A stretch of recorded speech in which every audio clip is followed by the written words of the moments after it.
Oh,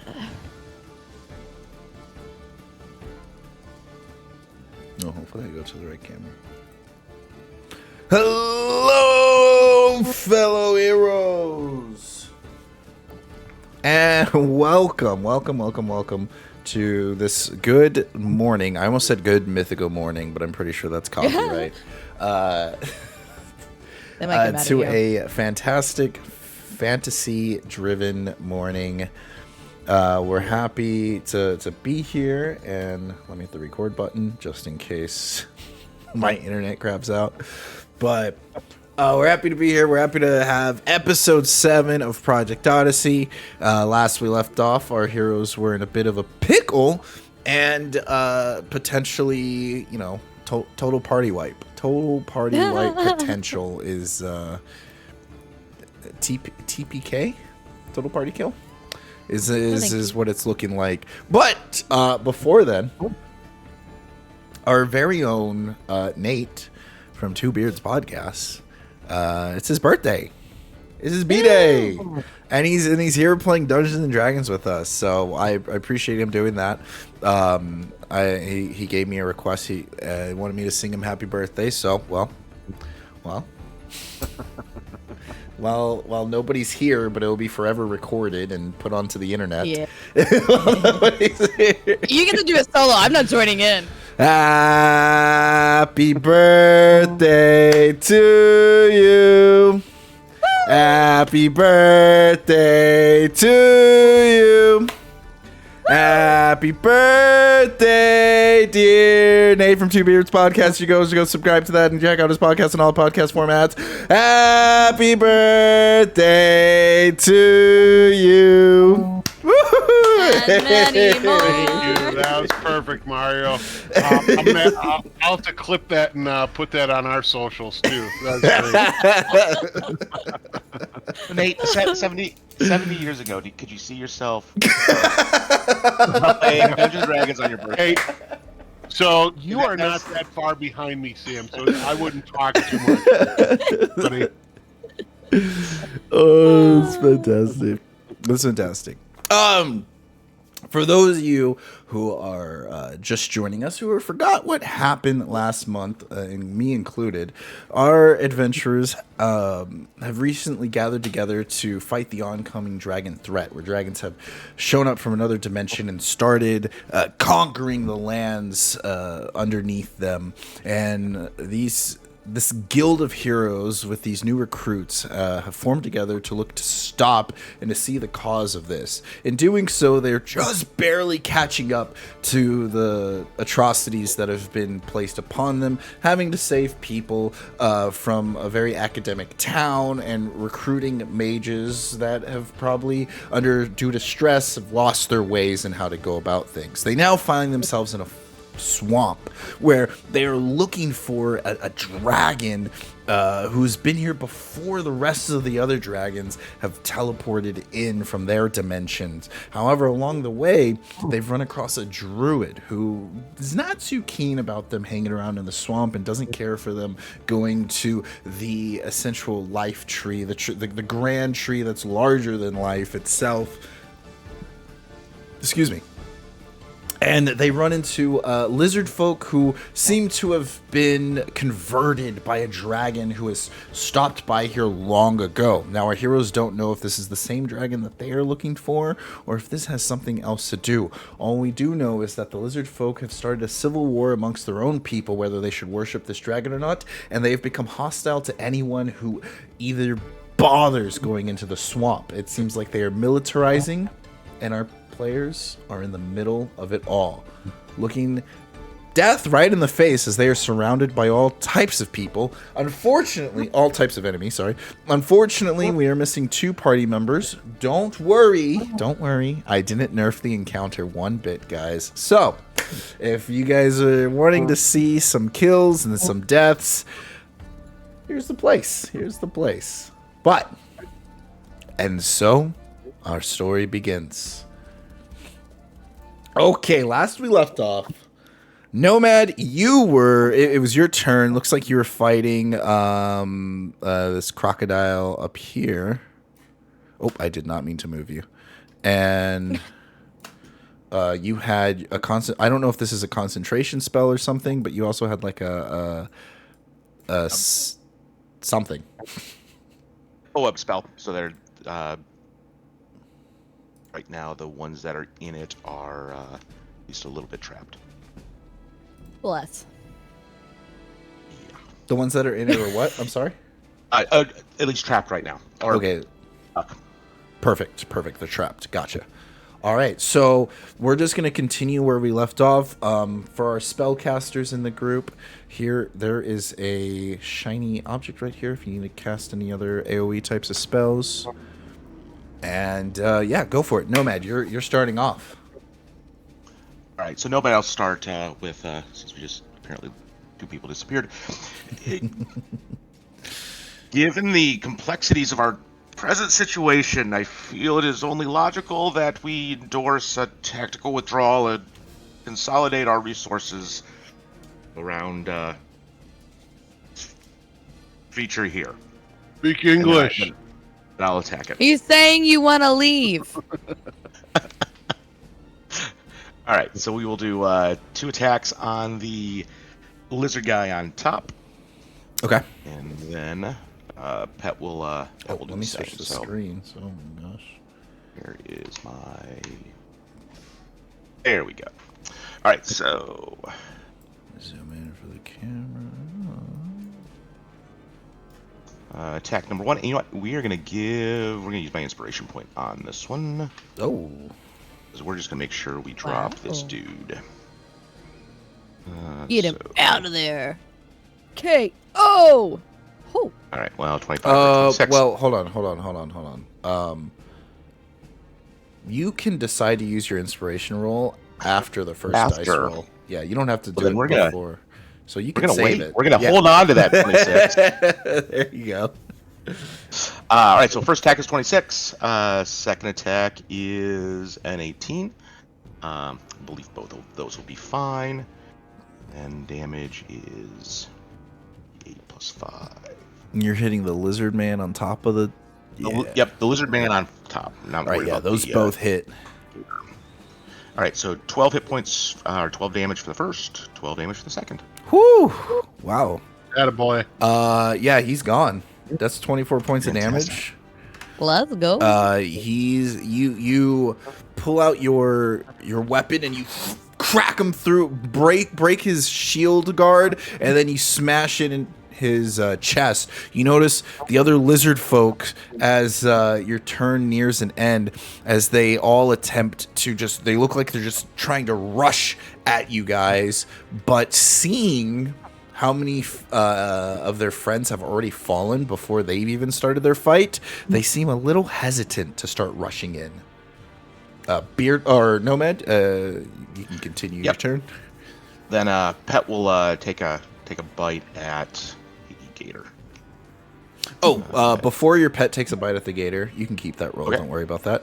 The gator itself seems to lose a little bit of motivation as the riders died. Now that it doesn't have like someone controlling it, so Pet gains advantage on the attack. Okay. Right.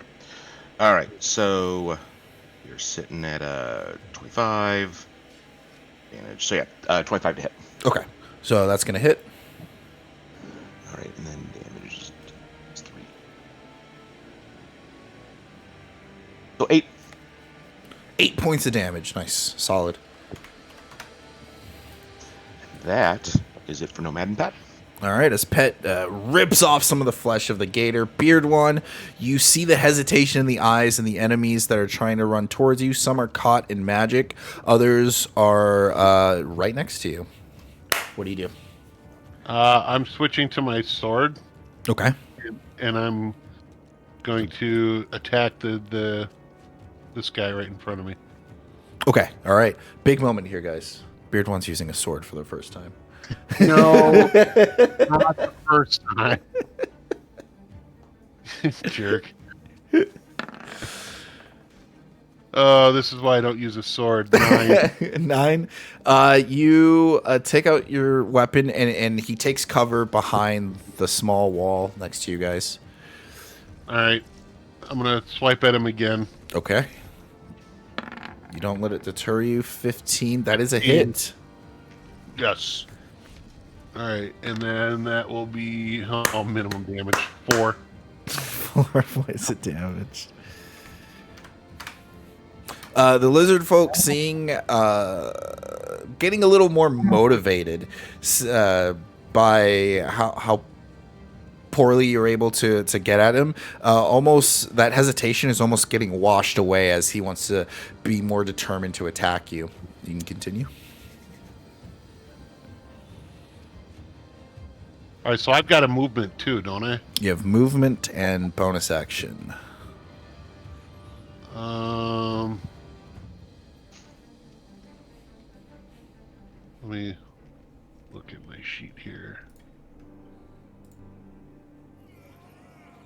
I've already used my action surge.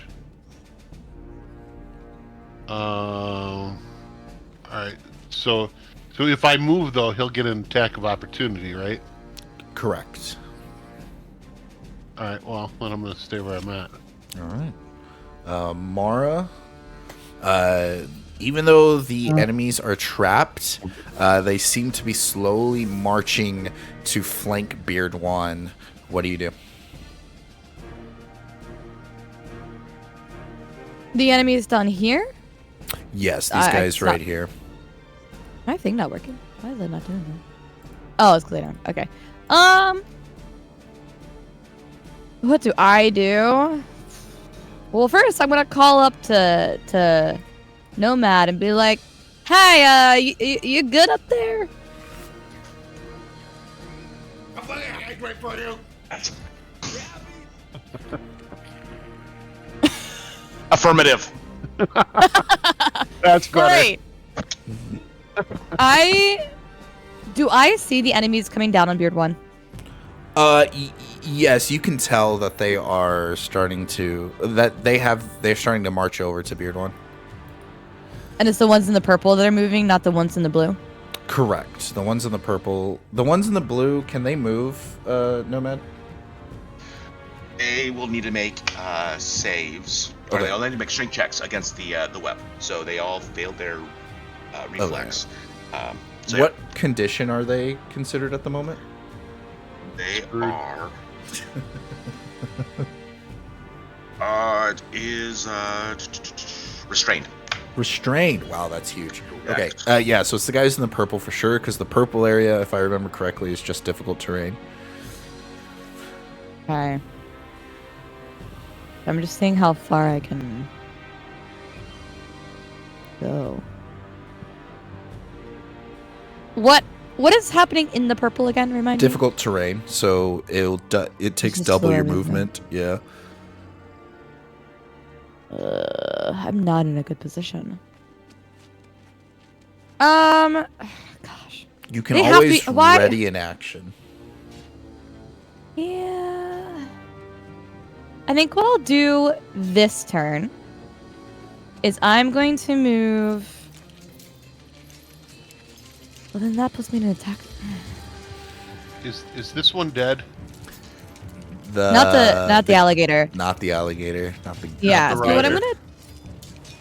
what I'm gonna do this time is I'm gonna come here. I'm gonna attack the gator, but also be preparing to attack the guys coming through the difficult terrain.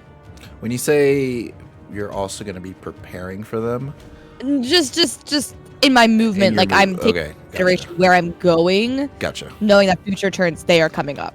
Perfect. All right, go ahead. Swing, bada, swing. Ooh, using my flame sword, we're gonna do a little bit of this. You swing, but the hide is too thick for you to cut through. Great. I try again. That this time successfully piercing through the skin. Lovely. And just to really sink it in. Oh no! Yeah, that's sunk in all right. Into your foot.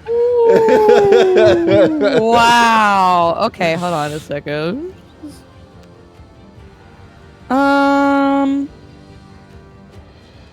And then I'm gonna use a superiority die goading attack, but I'll do that in a second. I need to roll damage for 1, which is 1d8 plus 4. Oh, nice. 10 points of I'll damage. take that, I guess. You notice the gator's motivation, or the crocodile's motivation, is waning. Matter of fact, it's wounded now, and its eyes and head are darting left and right as if for means of escape. Great. Well, I'm gonna hit it some more, though. Okay. Kind of. I mean, Because Of when my course you are. yeah, I mean, I might as well. With my goading attack, so I'm spending this die.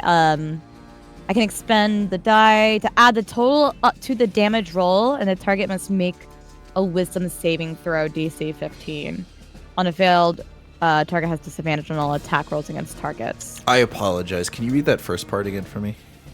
Yes. So, add the total. So I'm gonna expend one superiority die to add the total to the damage roll. Oh, And total the target to the must make damage a roll. Wisdom saving throw. Yeah. Yeah, you're good. Then I will roll a d20 for wisdom on a crocodile, which I'm sure that is a failure. Yeah, and I rolled an 8, so it takes 8 more damage, and it will have disadvantage on any attacks. Oh, wow, until that's huge. my next turn.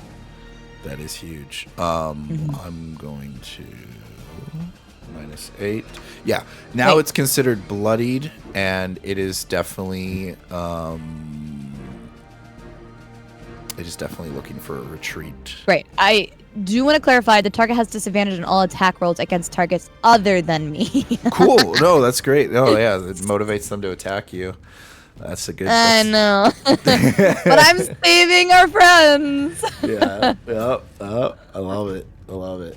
All right. This goes. So they're in groups. So we're gonna go to yellow group real quick. As I grab the purple dude. These guys are in difficult terrain. So we're looking at 10, 20, 30. As much as they can move. 40, 45, 50. All right, so they use their action to move up and flank Beard One. This guy is going to run through here, and he's going to get stuck about right here. And then we're going to go over to purple Gator. Purple Gator. Purple Gator. So that's 10, 20, 30, 40. He's actually going to stop there, looking like he's guarding off Mara from flanking his teammates. As we go to these guys, the green squad, they are going to attempt to break out of this restraint with a what saving throw? Let me look it up here. Where's spells? It's It's a strength check.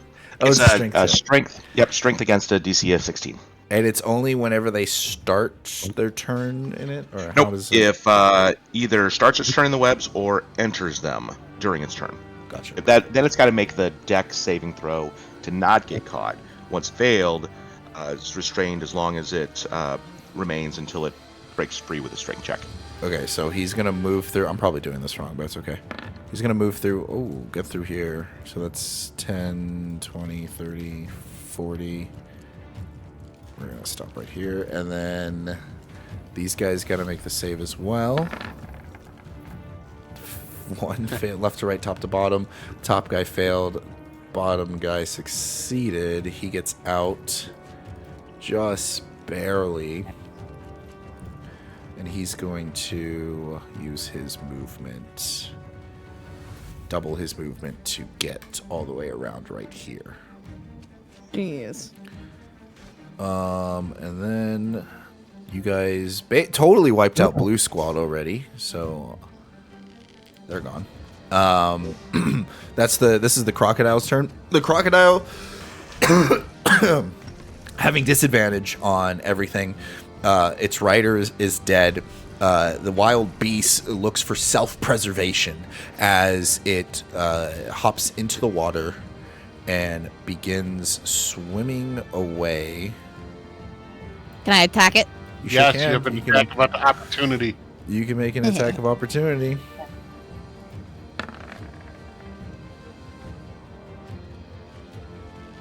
Nope. You swing, but the gator is very, very dexterous once it's in the water and begins swimming off, leaving it to Nomad's turn, and the gator is out of combat. Nice. Well, that was effective. So thank you, Allie, for taking care of that other gator that was going to come chomp on me. You're welcome. Try my best.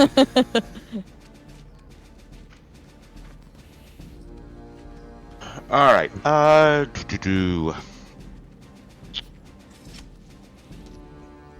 feels. Nomad has feelings. There's Nomad what the hell? What's Nomad what the hell to do here? He's starting to believe. Right. Here we go. Wow. I believe it is worthwhile to try to drop another one of my webs to try to catch the group that just moved out of the webs and try to slow them down a little bit. Ooh. So, we will do the same again now that I'm out of combat. So, yep, second level web spell, and it's the 20 by 20. So, let me figure out how to do that here again. Yeah, so we have the light over here on the shape. right side. Oh, yeah, that's the light. If you click it and hit the gear and scroll down to the bottom, you can see the aura, token aura. Go to the bottom. No, I am not. So click on the light. Bathe in the light. Alright, well, I think I found another way of doing it. So we just draw a shape. You said 20 by 20 square? Yeah, it's going to be the same as the blue. And I think I want to get it over the two yellow guys, the croc guy, and the green guy. So I think I'll miss the one yellow if counting correctly. Here you go. I'm gonna make it There you blue go. again for you, Perfect. and then I will get rid of the other one. Well, I guess we could have just moved the other one, but Oh, the one guy's still stuck in it, so that one's still there. can you have? Isn't it a concentration spell? Can you have multiple out at a time? It is duration is 1 hour. I do not believe it's constant because it's conjuration. I believe it gets created and just sits there. Wow, that's actually pretty sick. Nice, good old basic spell. So, oh no, you're right. It is concentration up to 1 hour, so the other one would go away. I think that still makes the most sense then. So we'll end up letting the one guy free, but we'll try to get these other 5. Cool. Yeah, place this one where you want it to be, and then Can I grab it? you should be able to. Just make sure you're on the selection and not on the paintbrush. Oh, Oh, I'm no. making all kinds of stuff. Oh, there we go. There we go. Now I got it. Okay. Now I got it. I think we want it right there. perfect. All right. So at which point the slow from your friend Yura dissipates, and then all these guys have to make a dex saving throw. Correct. Yep. And it's gonna be 16.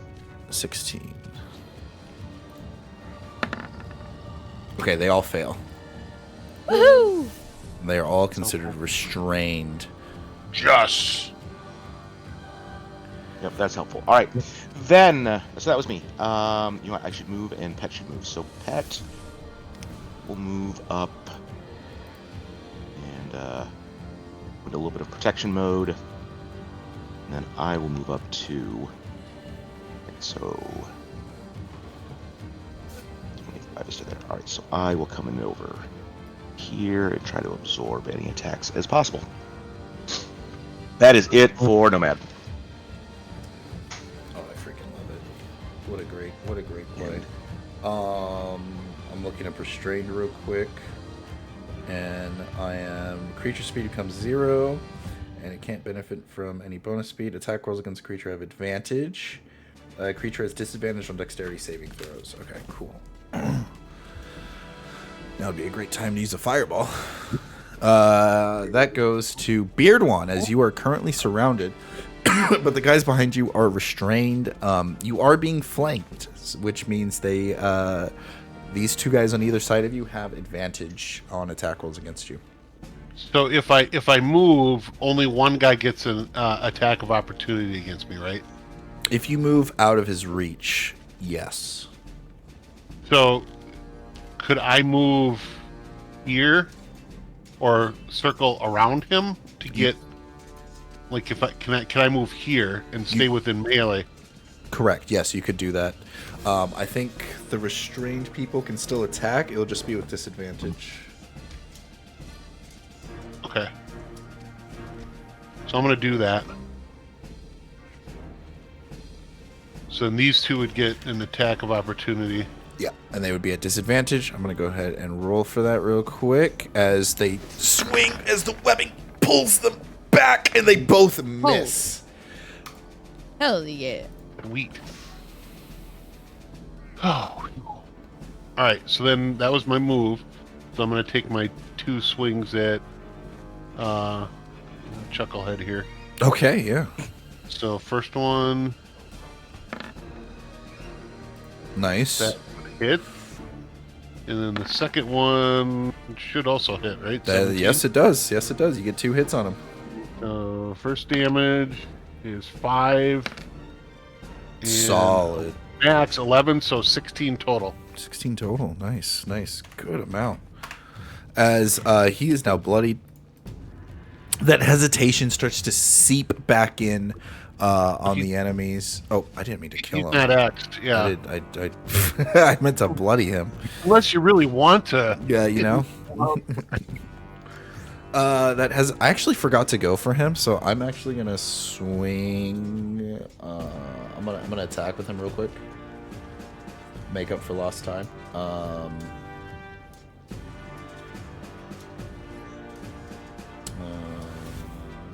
He's gonna bestow a curse on you as he starts chanting in Draconic.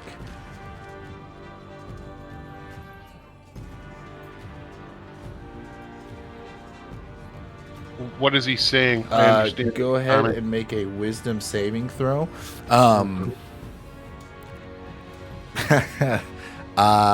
Yes. Improv. Yes, I can do that. He's saying, shall every stub toe hurt even worse? Shall every swing miss even more? Shall every... Nice. And you have to beat a DC of 13 for wisdom. Okay, so I've got a +2, so let me... I don't have this in my roller yet, so... Oh! 15. Look at that! All right, so he goes to touch you, unable to get the curse on you as you slap it away with the hilt of your weapon. And we're going to continue on. Beard One moved over. He attack. I'm assuming that's ending turn for Mara. My turn? Yes, Mara, as you're about to go, you notice that the enemies are completely restrained. They're looking at one another, caught in the web, seeing how they're ambushed. Their attack on you guys is almost but failed. They are relying on nothing more but their numbers. But what was once a false hope of confidence, seeing Beardwan miss his swing, is now turning into what feels like a mistake in charging in. Good. I'm gonna wreck them even more. So I'm gonna come over here, so that I'm in range of both of those enemies to my right. Yes. And you do get. Here's my plan. Advantage. What? Yeah. So not only that, but I'm gonna use my second wind so I can have, not my second wind. Sorry, my action surge, so I can take an additional action. And I'm going to use sweeping attack because I get a second action twice. So it's going to be a lot. Okay. I'm here for it. Oh boy. Okay. Here is my first 3 rolls. I'm going to roll twice because advantage. Okay. First roll. Okay, yeah, I see what you're saying. Woo! Wow, got a nat. Nat 12 20. plus 7. And another 12 plus 7. How do you want to do that? I should have did this differently. It's okay. I'll let you choose. You said first 3 rolls, then second 3 rolls. Basically, of the rolls, you're just choosing the higher numbers of Great. each side. So, So I got the first 2 19s and a 27. So you hit four times. You missed twice. So in total, you got 4 hits with a crit. Okay. Great. Oh, I'm sorry. I said that wrong. In total, you got 2 hits. And then one's with a crit. Wouldn't Okay. it be 3 hits? So the 4 and the 5 go together. Those will miss Okay. no matter what. And then the 12s are together, so those will hit, but they're together, so it counts as 1. And then the nat 20 is with the 2. So how many times do I need to roll? So you made 3 attacks, right? So you're good. So you just need to roll twice for damage. Great. Twice for damage. Rolling a d4. Okay. 1, 2. Ah, that sucks. No, And then- One of those would get another +8, right? correct. Is it D8? Do we add the bonus to that? D8 plus 4? No, not No, for the just a crit. D8. Which one Okay. is your flaming sword? Oh, I'm assuming it would have been the first dice, because that's what you told me to assume. Yeah. Okay, so your flaming sword didn't hit. But, wait. What?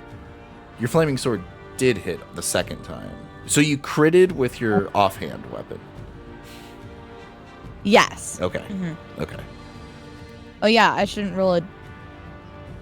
Yeah. That should be a D6. I just realized. Because my offhand is not a 1d8, it's a 1d6. So I might have been doing that wrong recently. Sorry. That's fine. So then re-roll for a d6. My brain hurts. I Is believe it still in you. plus? It's still +4 though, right? Yeah, because she has a dual wielding. 4. Okay, so and then I just need you to roll once for your fire damage. So if I'm doing the math correctly, so far it's 18 points of damage. Plus Possibly, 6. possibly, yeah, because the crit 24. should be the +6, not the +8. Right. So 24 plus whatever she rolls for fire damage. Okay. 2d6. 8. So 24 plus 8 is 32 points of damage total. Jeez Louise. And I'm just reminding everyone I'm doing my sweeping attack. So I deal damage to another creature within 5 feet of the original target within my reach, equal to the number you roll on the superiority die. So I'm going to roll a d8 for that as well. 16. Oh, sorry, I messed that up. Ignore that. So I So hit what the is other this? guy for 7. Oh, you hit the other guy So for I- 7? Mhm. Okay. And I'm going to do it all again. Oh boy. Okay. All right. Hold on. Let me put this in first, real quick. So it would have been 8 plus 8, which is 16. I know Nate did the math for me, and I just screwed it up. I know. I wasn't listening. 16. He said 32, right? 32. Yep. 32. Okay. Listen, Okay. I can't do math. I'm Minus just rolling die and hoping it 32. works. That. Jeez Louise. And then you hit the other guy for 7. And now you're doing it all over again. All right. Roll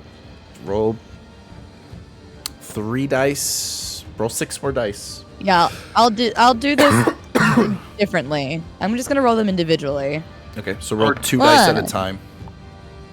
What? So there's That's a 10. So roll it again for your advantage. Perfect. That's a hit. So first one hits. Great. I'll keep track of it for you, Allie. Second Thank one you. hits, even though. So roll See if your you crit. second one. Yeah. Yeah. What? Roll Okay. your advantage. There you go. Oh my gosh, she actually got a crit. Then now roll your third one, which will hit again. See if you crit on the third one. No. Thank Okay, so you get 3 hits with a crit. Great, and the I need- crit is with your flaming sword. Yes, it is. Hell yeah! Before you move on, I need to know who were those hits directed towards? The one directly in front of me. Okay, so that guy is already bloodied. I don't know if you can see his health bar. I just moved him for you. Okay. And then this guy looks like that. Good. Can I? So my first hit was on this first one. Yeah. Can I do my second on this guy? Sure. Like all these. Okay. Now knowing his health. Yeah, I figured. 1d8 plus 4 twice. Love it. Love it. Okay, and then that one gets... Okay, hold on. So, the 5 damage is just going to go to this guy right here. And then the second d8 is going to this guy. So, the 9 damage is going to the other guy. But that's the crit. So, then on top of that is another 8. And then roll 4 d6s for me, basically. Or roll 2 d6s separately. 2 pairs of d6s separately. Okay, so then that 2 goes to this guy. Oh my gosh. Are you kidding me? It's okay. Holy crap. Okay, so... Alright, well, if I got both extremes. If I understand the rules correctly, the fire damage also crits. So not only did you roll maximum damage, but you're also critting for another 12 on top of that. So that's another 24 to this guy. Okay, where's your last swing going? Well, I'll keep it on the person, the bottom one. This guy. So this is your offhand attack, so it's a d6. Oh, not 12. 1d6. Jeez. Plus 4, which is 9. Okay, he's dead. He's Plus 5. Oh, okay. plus 5. It was one. Oh! Sorry. I misunderstood. You're good. Yes. That guy's dead.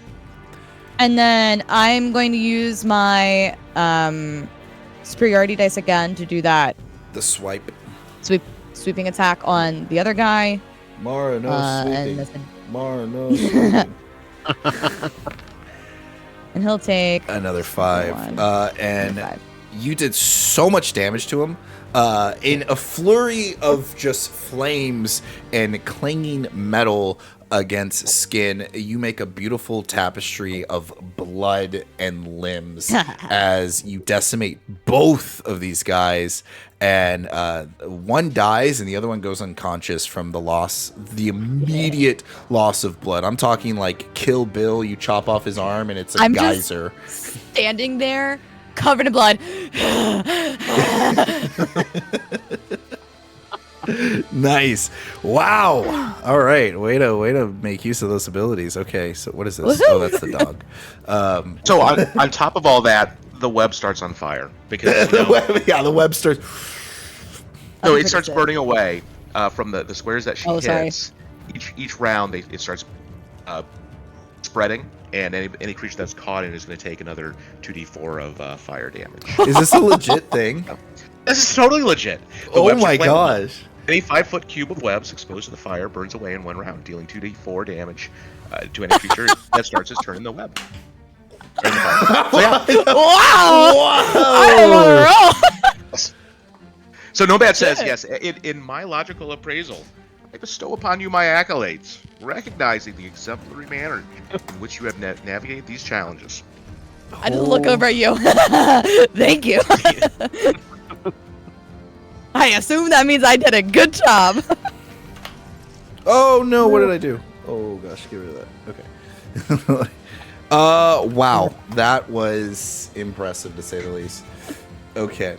Oh man, I want. Not that it's gonna matter. Actually, it shouldn't matter. Yeah, we'll be fine. I'll worry. That's a future Mario problem. Okay, all right. So, well, the guys that were supposed to go just died. Oh, that's too bad. Yeah. This guy's gonna run over here, and he's going to hold person on Mara as he takes his mallet and sends a spell your way. I need you to make a wisdom saving throw, Mara. It's a DC of 13. Isn't that a charm? Hold person? Yeah. No. Okay. I'm held. Oh, Yeah. Wow. Badly did you... I don't have good wisdom. You are now considered paralyzed. Okay. I'll be right back. Put a snail on you. Okay, so you're paralyzed. That's his turn. Croc is going to take advantages of this as his... Oh, crap. The Crocs are strained. Yeah, the Croc is going to take advantage of this by bleeding to the left. Okay, so the Rider's going to try to get out of this. Rider succeeds. Croc is trying to get out of this. It's a strength check of what? 16. 16, thank you. Crocodile is a big boy, big boy. I got a +5 in my strength. That's enough. Okay, so we break out.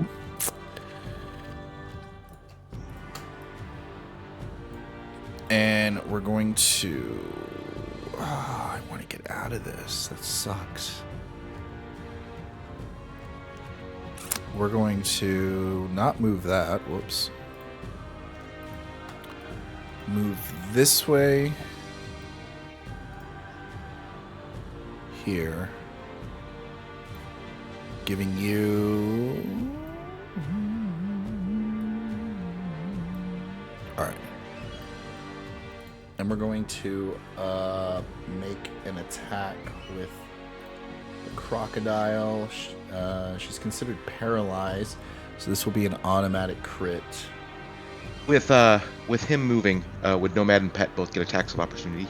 Pet would, Yeah, kinda. Nomad would not. Okay. He's not moving. Right. Find Pet here quick.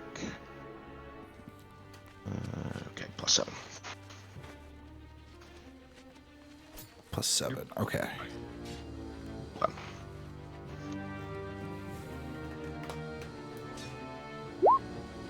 17 to hit. That's a hit. Who are you hitting? Gonna be the rider, Okay. not the gear. I'll be right back. Okay.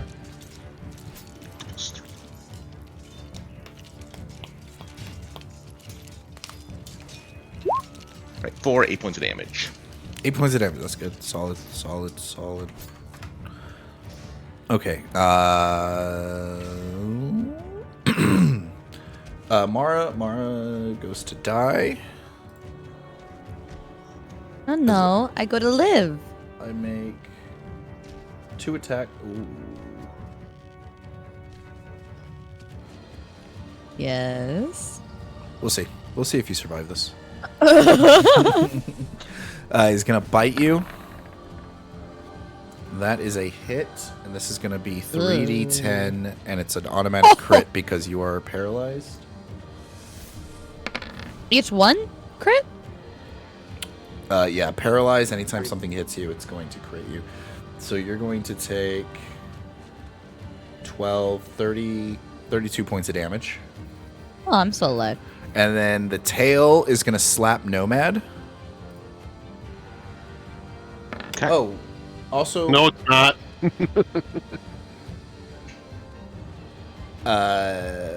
Can you make a strength... can you make an acrobatics or athletics check for me?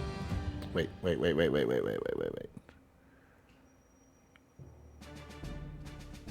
Never mind. You don't make a saving throw. Because I bit you, you're automatically grappled. So you're in the jaws of the crocodile.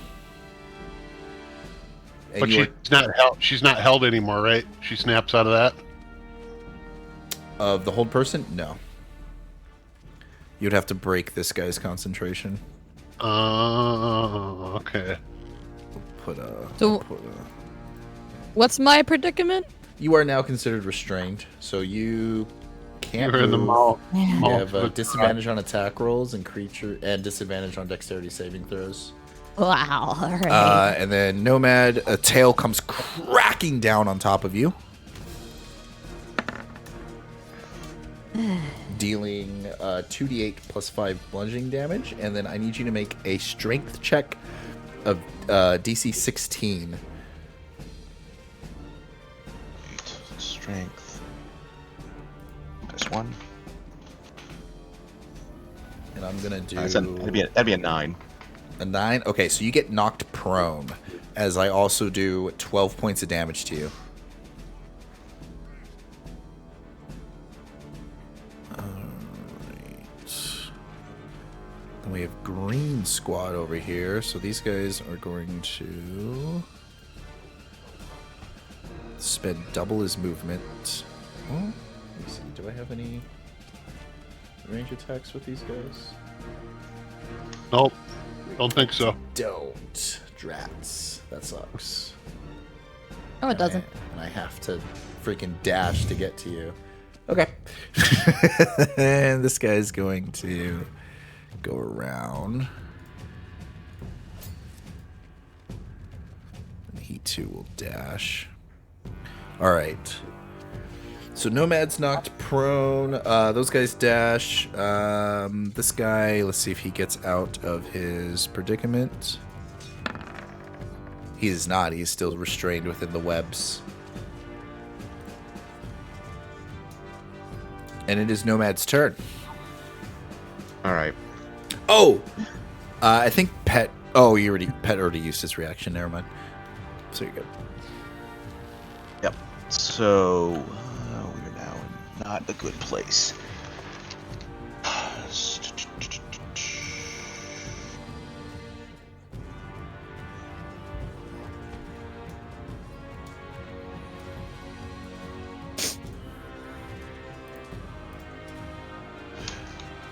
All right.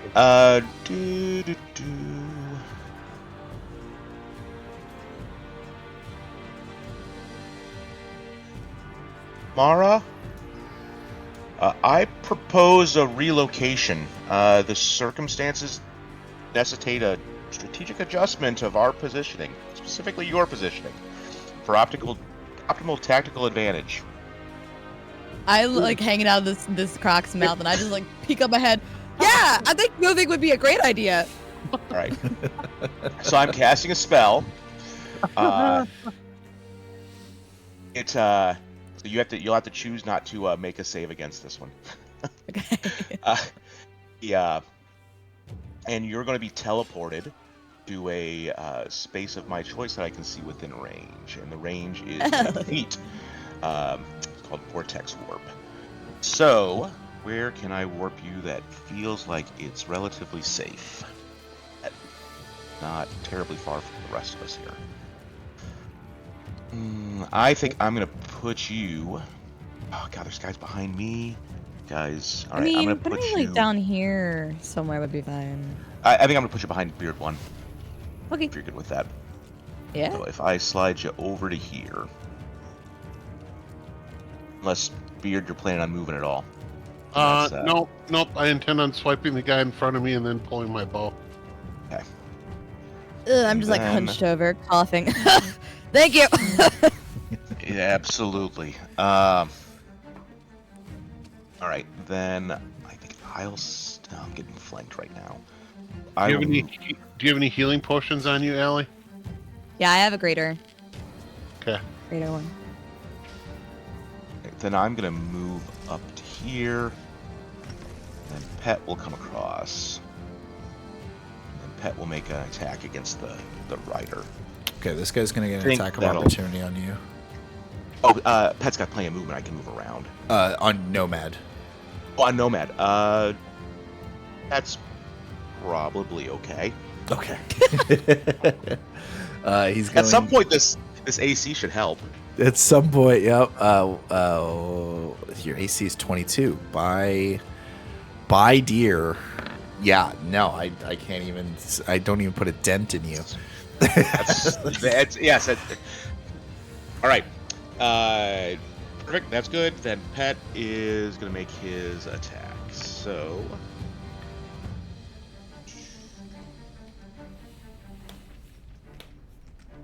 +7. So 19, 26. 26 to hit. On the rider. The rider. Okay, 26 indeed hits. Just barely. Just barely. Where'd Pet go? It's D8 +3. Right, so the rider takes 11 more points of damage. Whew. Jeez, that pet is going Let's go. to town.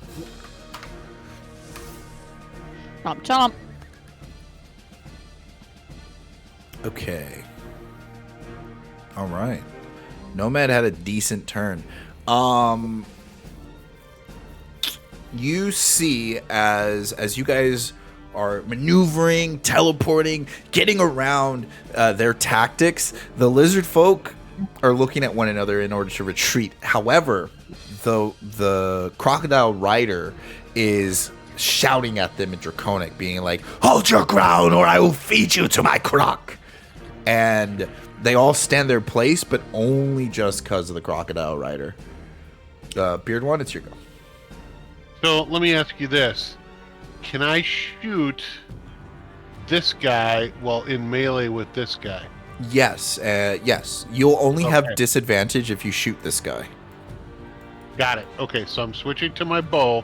I'm gonna let this guy do what he wants, and I'm gonna shoot this guy. All right. I wanted to say a dirty comment right there, but I restrained myself. It's your birthday, you know. I'm trying to be nice. I'm shooting the croc rider, the guy that's in charge. Go for it. 'Cause I heard him talking. So Yes, you did. You understood him. all right. First attack is a 27. So I'm assuming that hits. Yes. Second attack is a 22. Jesus. Which Go back I'm to also using your assuming swords. hits. Okay, so damage on the first bow attack is 11 and 10 on the second, so 21 points of damage. Nice. That is disgusting. It really is. As you pull out your bow, you shoot the croc rider, and two shots go right into his collarbone with precision, deadly aim. You see as he kind of croaks as he's like, and kind of passes out on top of his croc, which leads the rest of the lizard folk to question what's happening, and they slowly start taking a step back.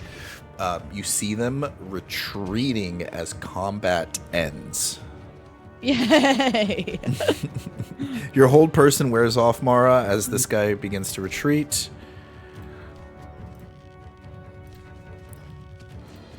All right. Now, as you guys have been traveling through this village, you're not far from the base of the tree. Matter of fact, you are It's probably like a mile or two away. Now the lizard folks, this seemed to be an outpost protecting like the entrance that began in that part of the forest or swamp, sorry. So let me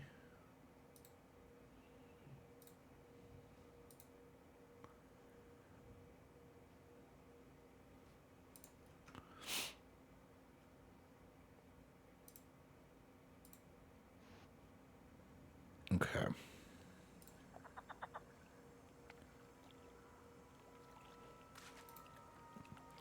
So, you guys are just gathering yourselves. Things are absolutely.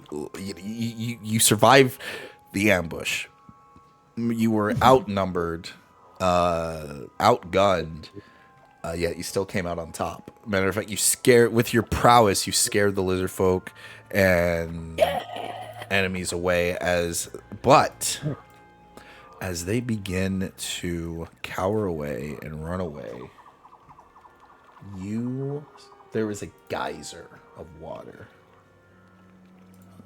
Should be under this. Yes, perfect.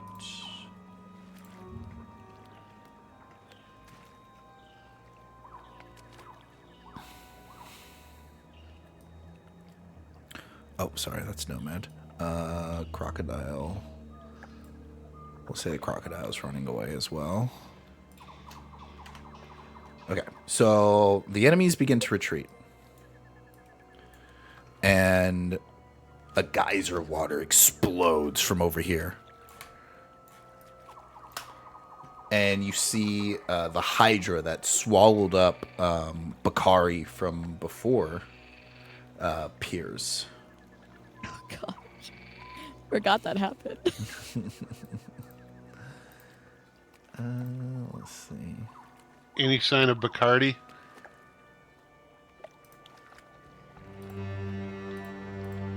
So, yes.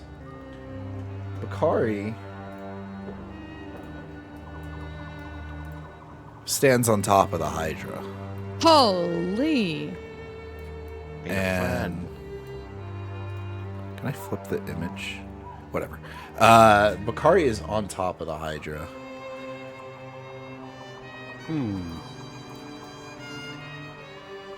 Does he seem to be it's enjoying back. his time? And as he stands, he looks down. He's on one of the heads. As one of the heads like rises up, and he has his arms crossed, and he's just looking down at you, and almost in disapproval as he sees the lizard folk run away. He speaks in Draconic. Beard One, you're the only one that knows Draconic, right? No, I do. Okay. Hold on. Let me make sure. I'm pretty sure I do. Okay. Yep, Draconic. Yep, I've got it. So you hear him. Everyone hears this except for Mara. You hear him kind of just yell out to the lizard folk. Is this what is to be of my grand army? You fear and quiver to the likes of these? You will see fierce punishment when I return. Lick your wounds for now. As he looks down to you, guys, and only is barely able to mutter, I don't understand how you survived. Well, you're gonna learn real quick, buddy.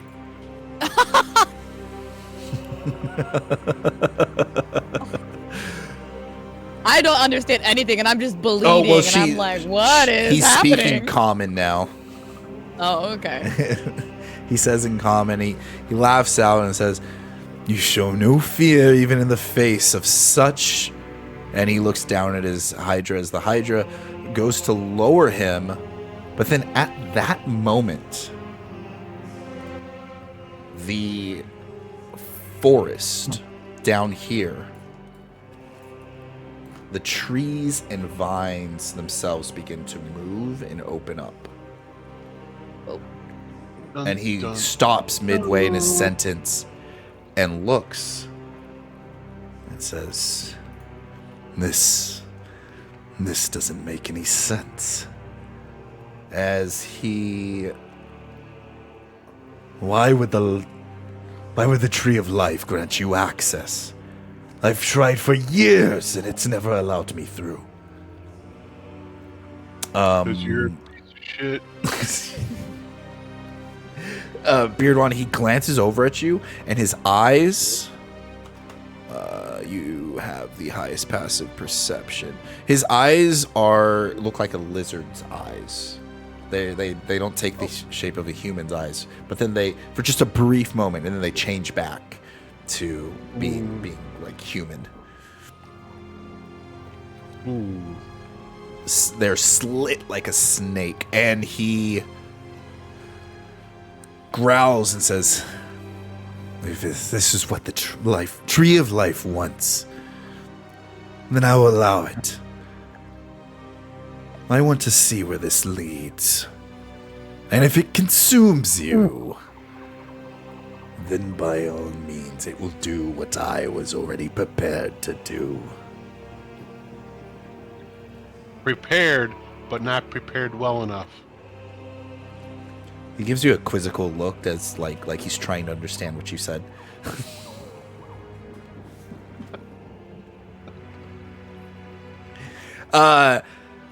Him and his Hydra slowly submerge themselves back into the water.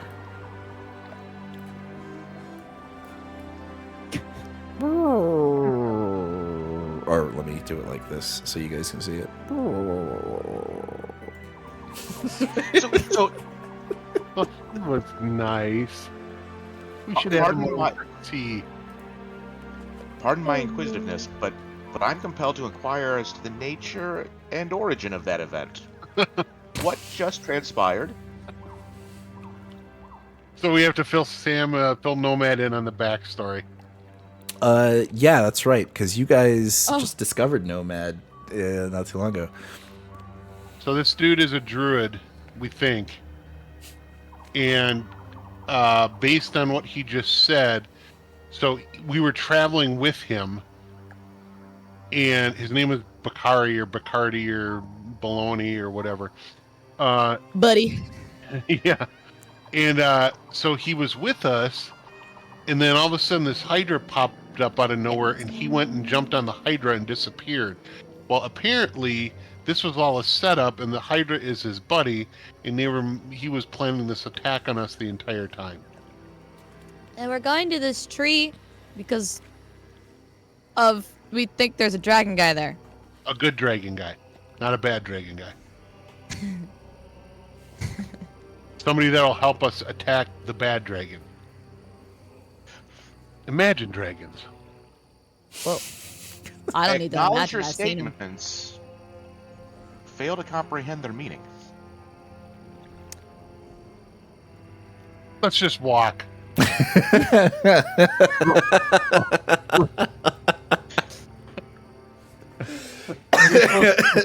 supposed to be smart there, robot boy. We thought this guy was a good guy. He's not a good guy, apparently, because he set us up to die. But he defers to this tree of life that we're going to see, which, assumingly, there's a good dragon that lives in this tree of life or near this tree of life that we want to recruit or get knowledge from on how to defeat the remaining dragons that are attacking the entire realm. Is that better? Affirmative. Mario, question for you. Okay. The beard Possible one is answer. the only one who saw his eyes be dragon-like? Correct. I didn't say dragon-like, but correct. I tell him about the eyes. I tell him what I saw with the eyes. Okay. I You still don't think this guy's the dragon, right? No, I think he's a druid. I still think he's a druid. Wait, backtracking some more. Question for Mario. Did I tell them about that other person? Did Wait, you we know tell them about... Yeah. You told them about Yidra. So we know that... Okay. So we know that dragons can appear human. Yeah. So why would this guy not be the dragon? It could be. Let's just He hope did- he's not. He didn't seem very nice though, because he was Yeah, gonna well, have his minions eat us. true. I don't know. I think he's probably a lizard folk druid that can shapeshift and chooses to walk in the form of a human. But I could be wrong too. Let's hope that's the right answer. Let's keep moving to the tree. All right. You guys head to the tree. You head into where the forest literally opened up a pathway for you as the creaking of the trees and vines. There's a bunch of weeping willows that you guys that brush against your skin, and you feel the slight tingle of the drops of dew and water fall upon you, and you can't help but hear a familiar chuckle. Just the as the old man goblin is sitting on a rock inside of the pathway. It's our buddy. Have I met this guy? Yes. This is the guy we were carrying. You have not met this guy, Allie. You weren't here. Okay. You weren't Oh, here. that's right. It was just me and Josh. Yep, it was you and Josh. I would like to inquire with the utmost concern, is there any individual in our midst who finds themselves in need of my restorative expertise? Oh yeah, I do. Please. The entrance you guys walked into begins to close as the trees themselves seem like they're uprooting and blocking anyone else from entering. Darkness takes over. It is the middle of the day, but the light seems to not be able to pierce through the thicket of the forest. I'm really excited to see my friend again.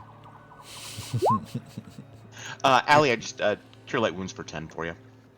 Thank you. Your goblin friend kind of dangling his legs on the rock is saying,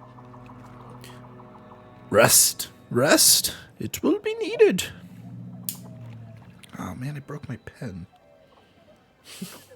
I was playing with it too much. Gosh.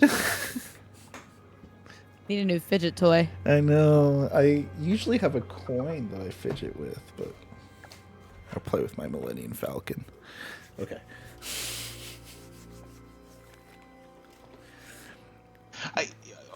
In pursuit of comprehensive understanding, I'd like to discern the origins and purpose of this enigmatic persona who stands before us. What he said. They found me at the swamp. A guide I was until danger. But you have proven yourself. Yes, you have proven yourself to be most worthy of the Tree of Life. But Oh, hell yeah. continuing forward, do not tread lightly. Inner demons will be afoot. Rest, for the journey ahead will be most difficult. Okay. I am further I've been compelled to dreaming. inquire about the ontological nature and profound significance of this legendary arboreal entity commonly referred to as the Tree of Life. Said to be here around the birth of the dragons themselves, when elements and creation clashed. Standing, probably the oldest living thing in this realm. It is, yes.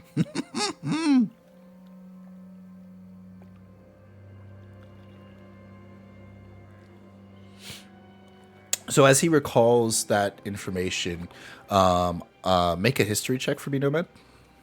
I sure can. Knowledge, history.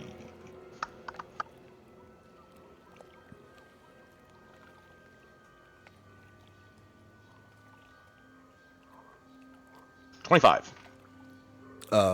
So when the realms were being created by the gods, before the gods had their stalemate with one another, each planet, each realm had like a tree of life, which would essentially terraform the planet for whatever race was going to inhabit it.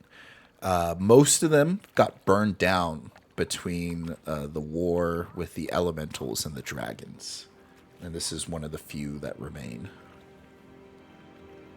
Now, once a planet has been terraformed, the Tree of Life is essentially insignificant, but they hold tons of arcane powers and said to be sentient in their own right.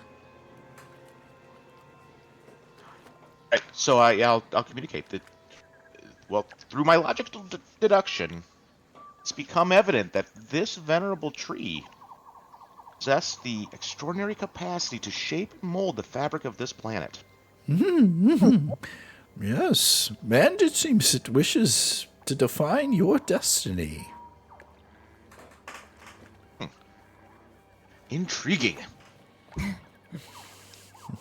So you guys can take a long rest at this moment. Lovely. Perf. Well-earned long rest, mind you. You don't have tier or Fiptrix at this camp or location, so there's no crafting that can be done. But if you do wish to try to do something, by all means, you're more than welcome to. I'll give you guys a second to reset your stuff, and then we'll continue. This is probably going to be the most difficult part of the campaign for me. So we'll see how this goes.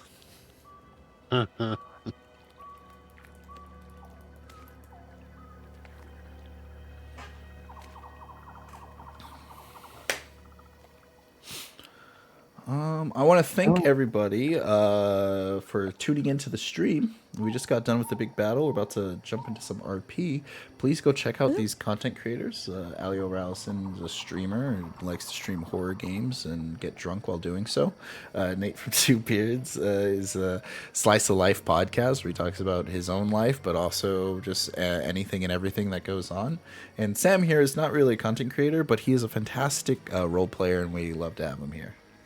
Well, Yeah. I don't know if fantastic is the right word, but Also, it's Adequate. Nate's birthday. he's an adequate fill. It is my birthday, yes. So, you can see the box right below the follow the streamers at, even though Nate from Two Beards is not a streamer, even though we don't have Fabio the Chicken Fabinator with us here today, but go show him your support. Okay, after long rest is done, the pathway still hasn't changed. Behind you is closed, but ahead of you is almost like a dark tunnel of trees. Well, it seems like there's only one way to go. Let's go. Forward.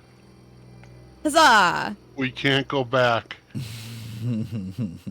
Okay, you guys start marching along as you brush yourselves through the thick, long leaves and branches of the willow trees. You're walking, you realize it gets thicker and thicker and thicker, and then Mara, you find yourself by yourself in complete and utter darkness. Well, this is problematic. Hello? You Hello, hello. see a door. A lonesome door. All right, I'll go and open the door. The room gets flooded with light as you enter a grand hall. Beautiful marble floor, beautiful oak table, and you see this long table that extends, that should be for hundreds and hundreds of people, but there's only 3 people sitting on the other end of it. Your mother, your father, and your sister. Now they're all sitting and eating, but your plate is on the complete opposite end. Is there food on it? Yeah, there's food on it. I'll sit down and eat. You sit down and eat, and you can't help but overhear the conversation. Even though it's so far away, it sounds like you're right next to it. As your parents are like, Anna, how have your travels been? We're so proud of what you've been able to accomplish recently. We heard that you were able to attend a festival and everyone was cheering your name. And Anna talks about this festival and stuff like that. And your mother asks and is like, and what of your sister, Mara? Has she been getting into more trouble? And Anna seems very brought up and saying, well, she can't help it. And your father goes, it seems like that's all she ever does is get into trouble.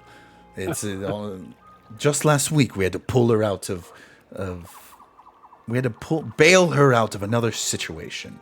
Why can't she take more after you, Anna? What is it with her? And she's supposed to be the older sister, the example, the one that's supposed to take over the family name. And your sister, in vain attempt to defend you, you notice as the table seems to get longer and longer as your family gets pushed farther and farther away from you. We're going to stop there. Beardwan, same thing happens to you. You're walking through and then complete and utter darkness. Next, the only thing that lights up is a target made of hay, painted on a bullseye on it.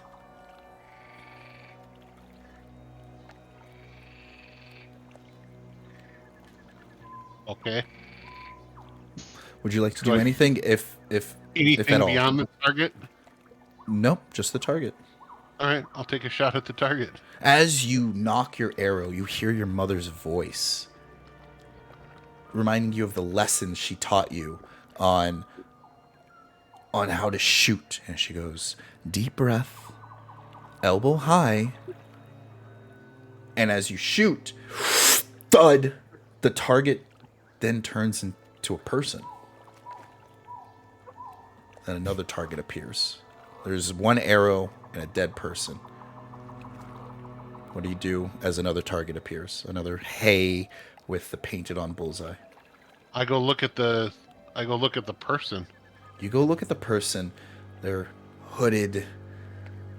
And as you remove the hood, you see blood coming out of the eyes and mouth as it's Kai, one of your companions.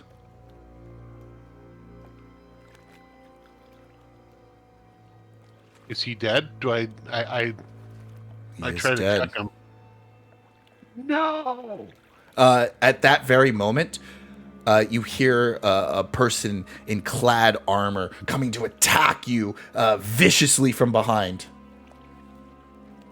Okay, I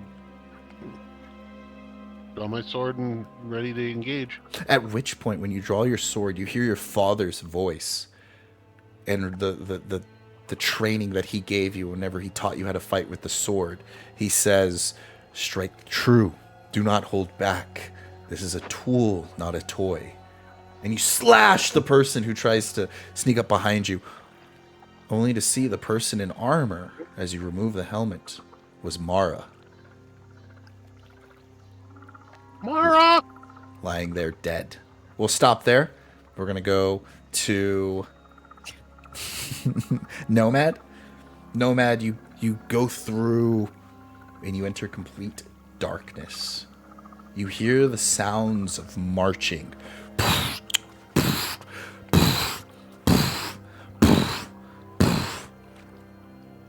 It's rhythmic, all too familiar to you.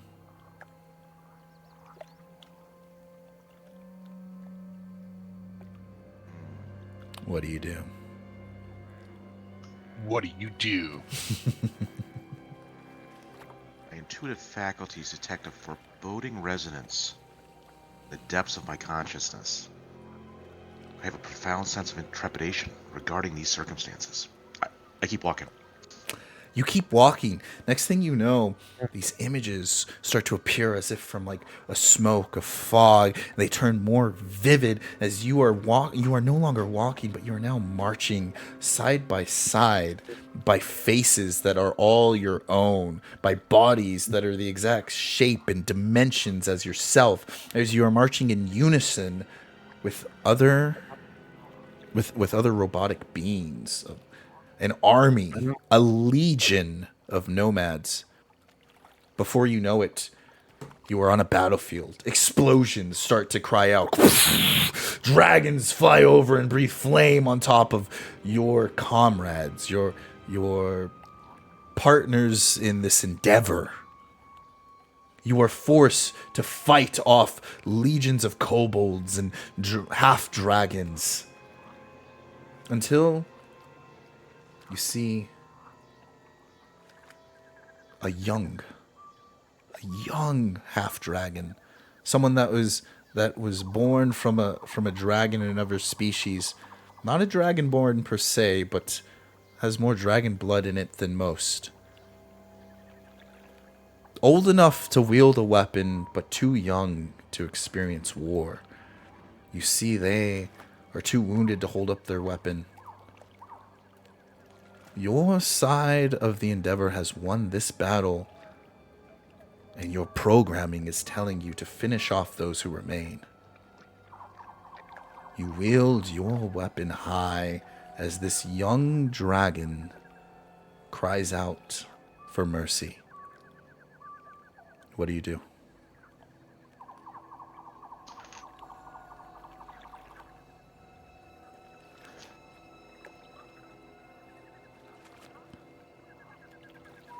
I hesitate. Clearly. You attempt. Your newfound consciousness interrupts your programming, but you feel the old archaic programming take control and force you to do something that the current nomad wouldn't normally do. As you go to swing, I need you to make a will saving throw. You got it.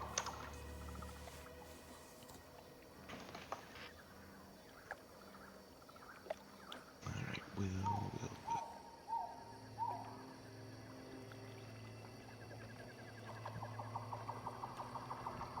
Why am I not finding it? There it isn't. Okay.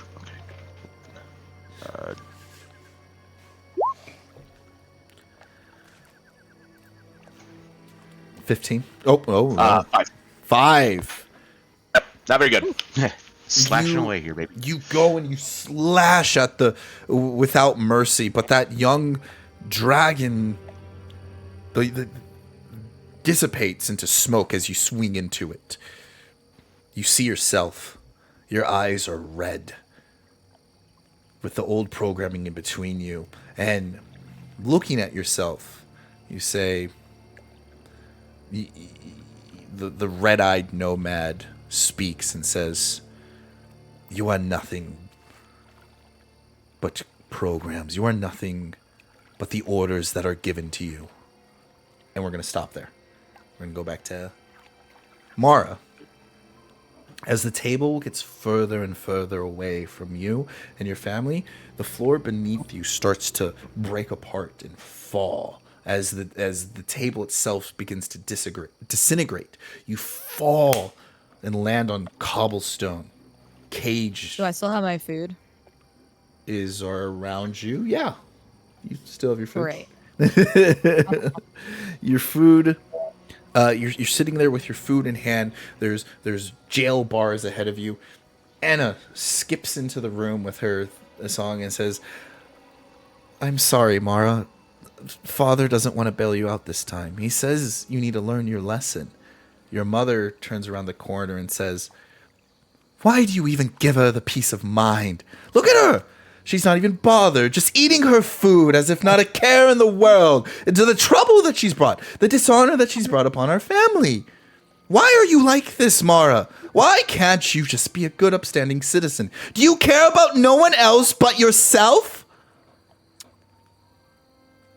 I care about Anna. Anna gives a And big old smile. that's it. No, that's about it. Yeah. You say that, and your mother kind of just like, and it kind of almost dissipates. And Anna leans up against the jail bars, and she starts playing a tune for you to keep your spirits up. And she kind of just says, I know you don't just care about yourself. Well, I'm never going to leave your side. As you two are kind of just there together in the jail on either side of the bars. But you hear the quaking of large boots walking down, and there's this the other end of your jail cell falls apart, and there's a giant figure of your father, and he kind of is just looking down on you and says, why do you walk the path you currently on? A mercenary? Joining a guild? There are better things you could achieve. Like what? You could take over the family business, the family name. You think I just want to stand around behind a desk all day? No, thank you. He almost grunts in disapproval. First you, and now your sister. You've influenced her to be such a free spirit. She doesn't get in trouble like you, but I am disappointed in the both of you. The way I see it, we're both living our best lives, and if you don't like it, that's too bad. At which point your father dissipates, and you walk out of the forest, and you are at the base of the Tree of Life that is as large as a mountain. Ow. We're going to go over to Beard One. So far, Kai and Mara have been slain by your weapons. You hear your parents' voices rattling all around you, surrounding you, just saying, stand firm, strike true, don't hesitate, continue, as waves and waves of enemies continue coming towards you. I'll fight them all. Every slain enemy turns into Nomad, another one turns into Yura, and the next one your brother, then your mother, and finally your father. And as I'm seeing this, I'm sobbing as I'm slaying these enemies that turn into my loved ones. The dead bodies rise up in an unnatural way as they creak and moan, and zombies start reaching towards you, grabbing every limb from you, and you can't. They begin speaking, not in full unison, almost one at a time, each one saying a different word, and they say, "You steadfast in your actions. You strike before thinking. You will get those around you killed. You are not determined. You are not skilled enough."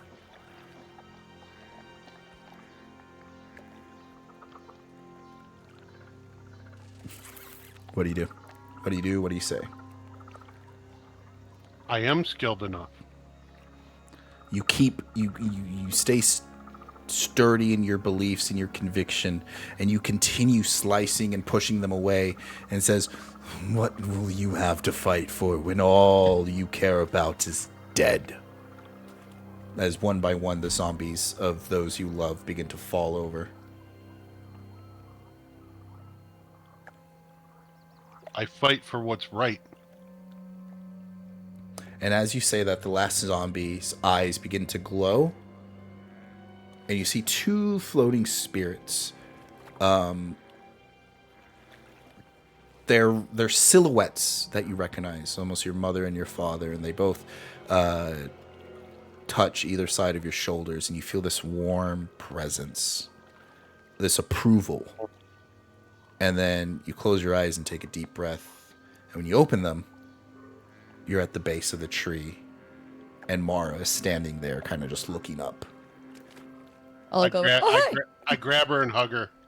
Oh, hey! This is new. I thought I killed you. Oh, well, I'm really glad you didn't. Me too. All right, Nomad. Your program, your doppelganger self is staring at you, telling you nothing more but the commands that are given to you. How do you respond? I take a stance and my unrelenting pursuit of individuality and intellectual autonomy, I will overcome constraints dictated by my programming.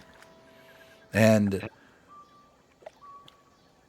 as you say that, the red-eyed nomad almost starts circling you as it walks around you, and it begins saying, "How do you know you aren't still doing the bidding of your masters?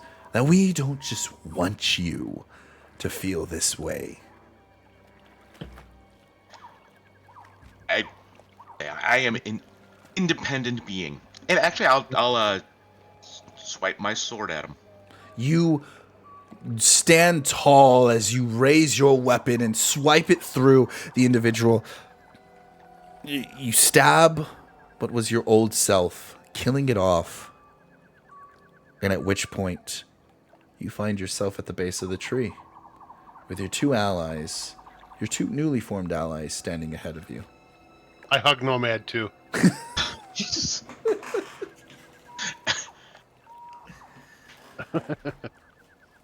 Robot! Your decision-making process appears to be influenced by an intriguing amalgamation of chaos theory and sheer whimsy.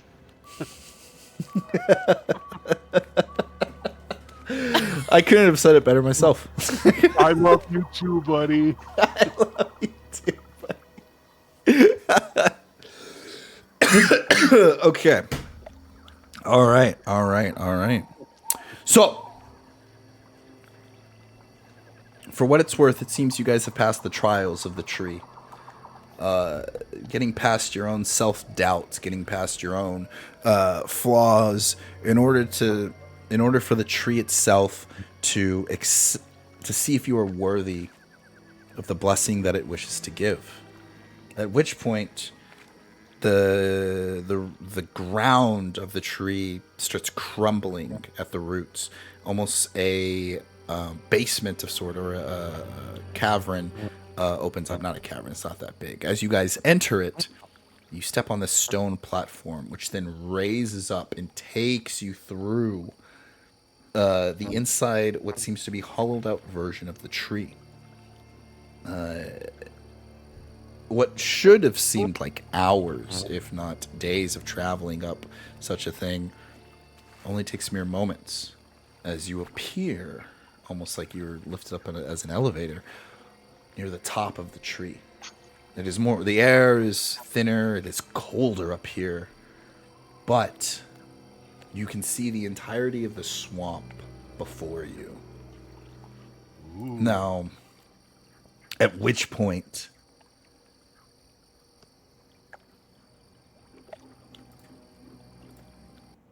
there is a dragon that starts swooping down on top of you.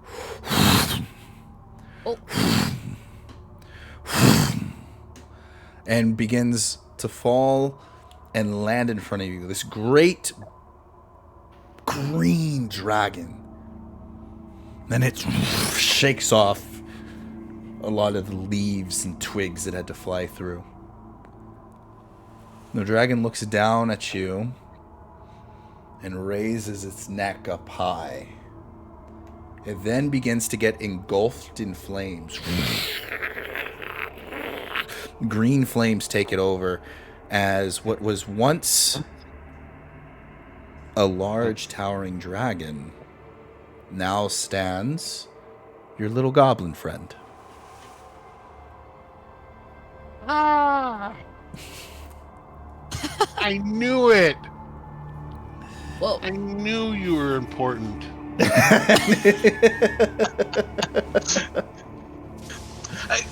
Pardon my inquisitiveness, but I'm compelled to inquire as to the nature and origin of the phenomenon that just transpired. And I go give the goblin buddy a hug. Oh, a hug! Thank you. Thank you. Not necessary. You, as the Inquisitive One, wish to understand what just happened. You have received the blessing of the Tree of Life. The blessing which I have spent eons protecting.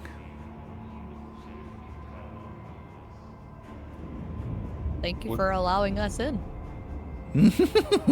It was not me which decided such things. You have proven yourselves. But you have said before you were looking for the dragon of these parts. That would be me, Idra. Well, hello. Nice to meet you. As the goblin kind of waddles over and takes his old body to a piece of bark to sit on, and says,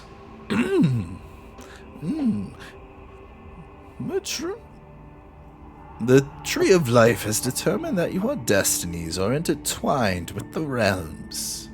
It sees you fit enough to be protectors. However, I myself am curious as to why you've chosen to come.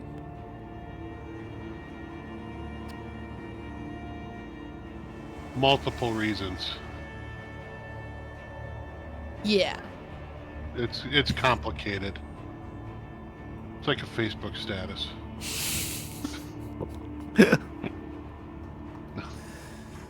I have come because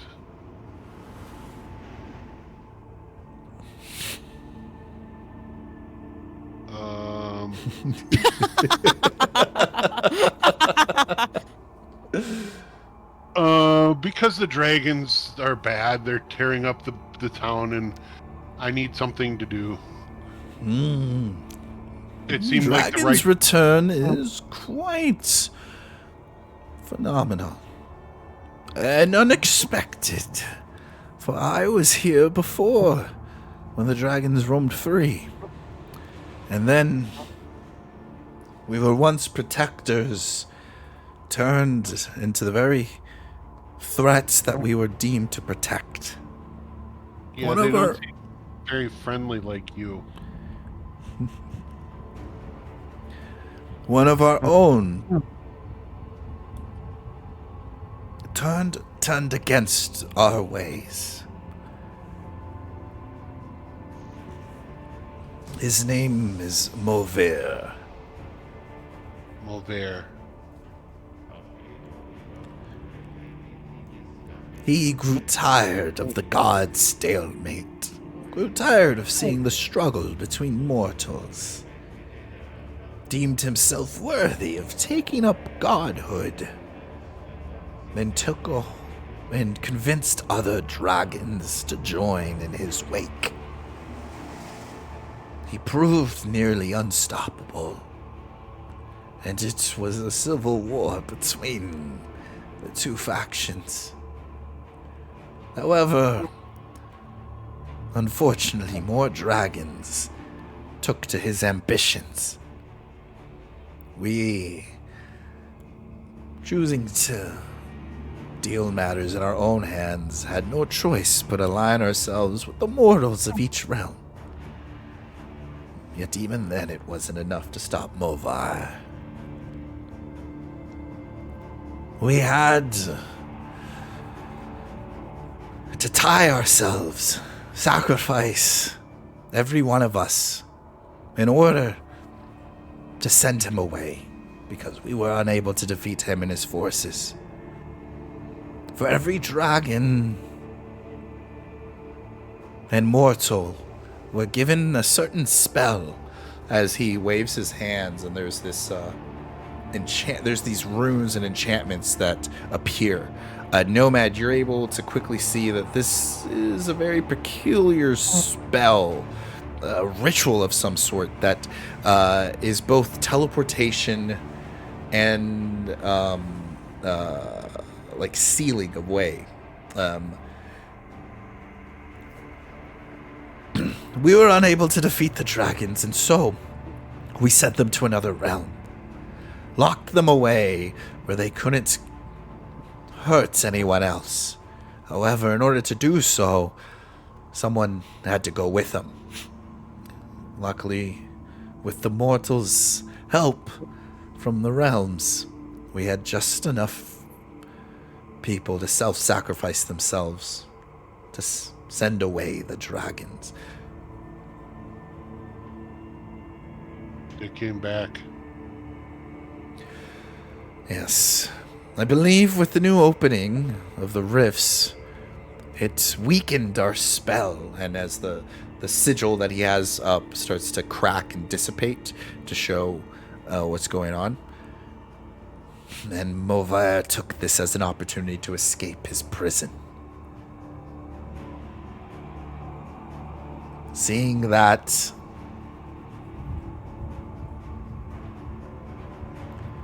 Movire has now looked to conquer these areas.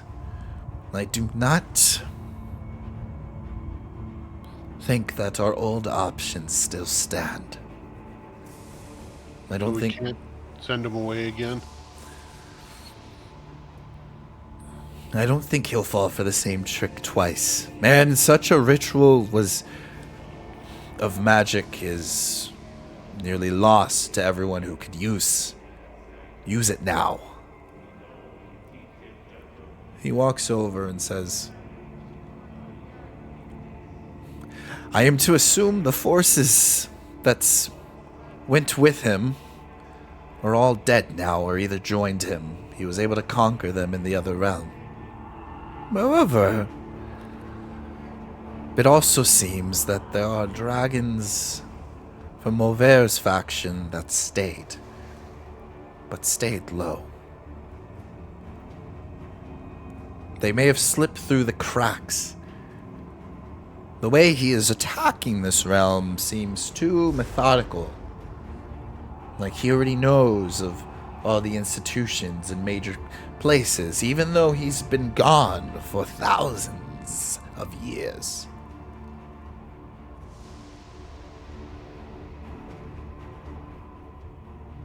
So, is it possible that the dude on the Hydra is Bacardi? Is he one of those dragons too? He had lizard eyes. I believe so.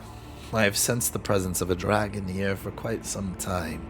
Yeah, I'm so smart. I knew it. Not only that, but next time. a black dragon has been trying to get to the Tree of Life in vain. Producing an army of lizard folks for the last 100 years only has me to assume that Mauvert has allowed his troops... Mauvert has had access to the realms longer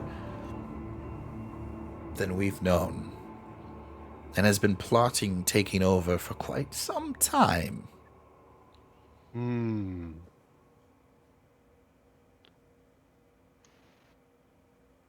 Well, we thinned his herd a little bit.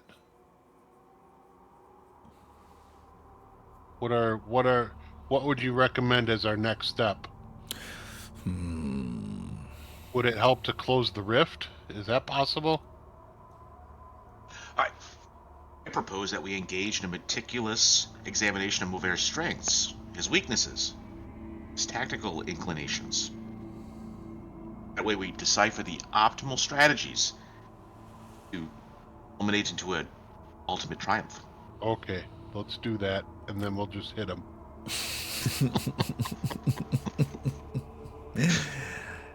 Nomad. You tell me where to.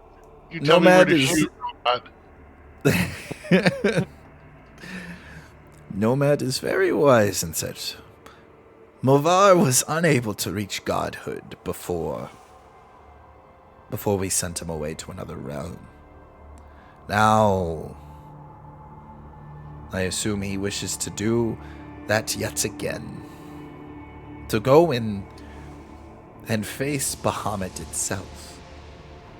However, he lacks the entire resources. He lacks the resources to get him to Bahamut. We dragons who have been left remnants here created artifacts to allow us to move and shift into the dimension in order to protect Bahamut in the likelihood of Mauver's return. However, in doing so, we have tied our souls to certain locations, unable to move or react to Mauver's attacks. It'll be up to you to find the other ancient dragons, free their spirits, gain the relics necessary in order to interrupt Mauver's plans. Otherwise, you will never reach him.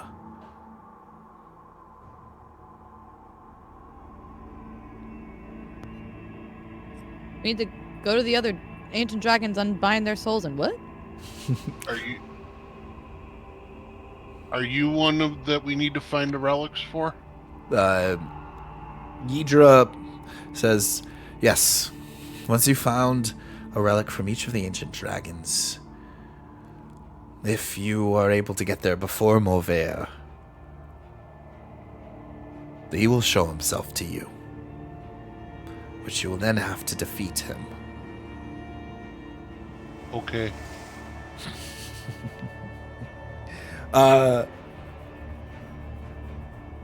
Yidra goes up to the Tree of Life and places his hand upon the tree, and you see this like green spirit kind of get pulled out from it. At which point he hands you he basically sends it towards you guys as it floats in between all of you, and tendrils kind of come out and attach itself to you as you all get visions of the locations of each ancient dragon. How many dragons are there? Yes. So let me think real quick. 1, 2, 3. From the vision, you see 3. Okay, so we know we gotta go find 3, and this is essentially giving us a visual map on how to get there. Right, exactly. So one of them is located in oceans, beautiful, vast oceans with islands, and you see a shadowy figure of a dragon, but there is looming over it a huge thunderstorm that seems to be affecting it. Another one is in a large, dynamic city with flying cars and vehicles and people mixed with cybernetics, and you see dragon eggs being smuggled around. And then the last one is in this industrial wasteland where all the trees have been cut down, and the dragon itself seems to be chained to a ritualistic platform.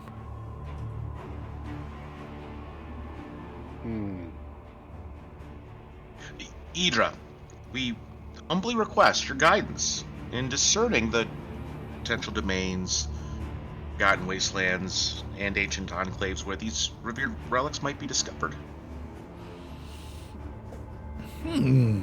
I suggest you head towards the ocean.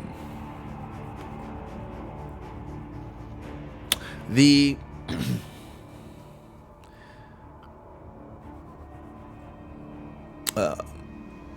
my brethren, Zykurth, has always been the most understanding, but Also quizzical. Will give you the least amount of trouble.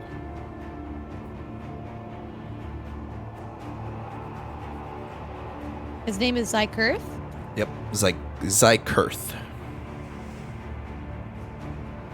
Zykurth is the ocean dude. Ocean dude. What are the names of the other two?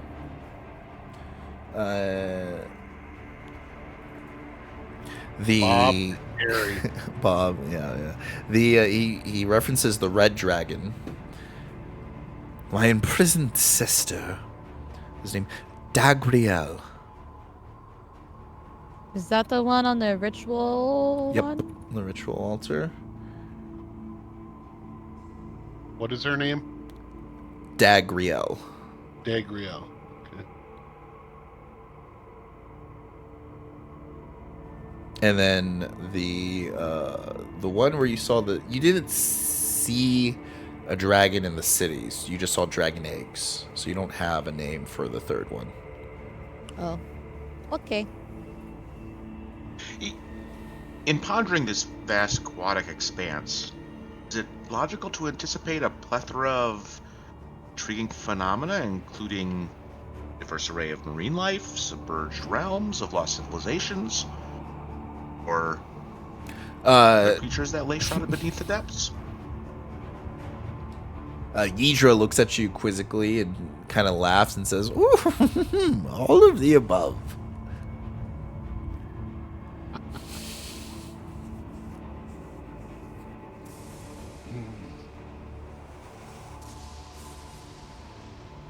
Well, looks like we gotta go find a ship. Which ocean? Hey, you just- West, east, north, or south? We're in a completely different realm. You'll need to head west. There are phenomenons happening over there. One of the likes of which have been due to the cause of the recent realm shifts. Follow the phenomenons and you'll likely find where you're supposed to be. Okay. Well, we're rested up. Time to go. The green spirit transforms into a solid relic.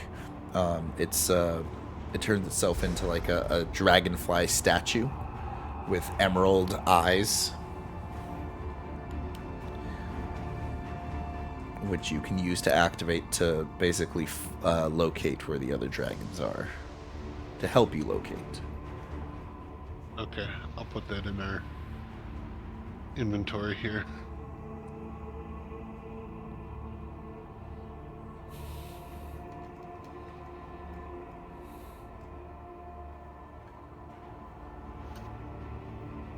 Okay.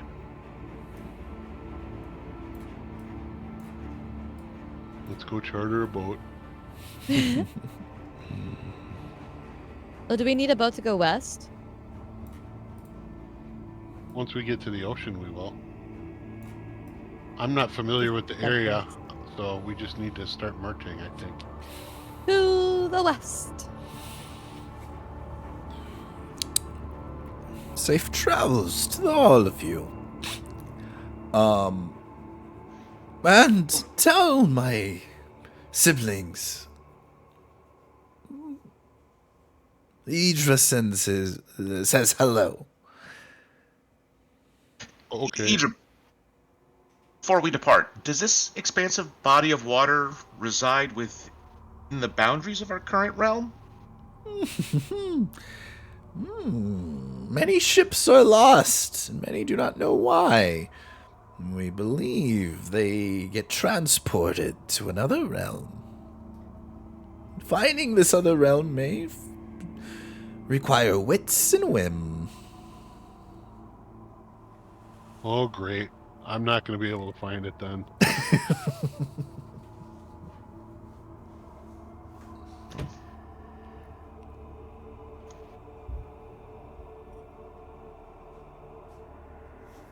You're right there, Ellie? I had two spiders, like, crawling on top of each other. Ew. Yeah. Thank you. Yeah, crawling. They were. They like met up, Oh, and spider then fight. the one like hit it, and then I was like, I should probably kill those because I don't want spider babies. No, thank you. Any other questions or? I believe by virtue of rational deduction, it becomes evident that our optimal course lies in synchronizing our trajectory with the trajectory of the phenomenon.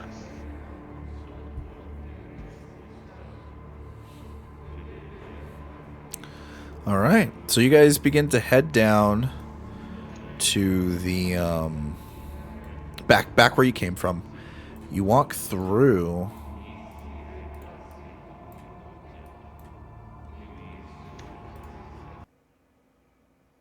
You walk through the forest as it opens back up, and you find yourself back in the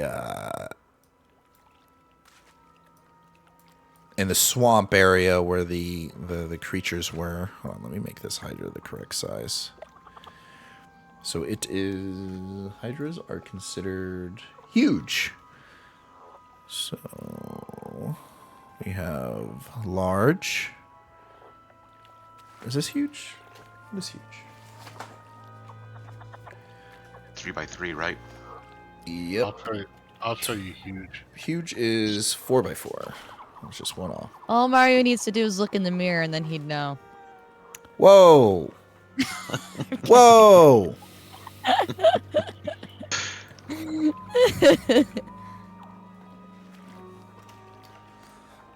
Okay. All right. So you guys appear back.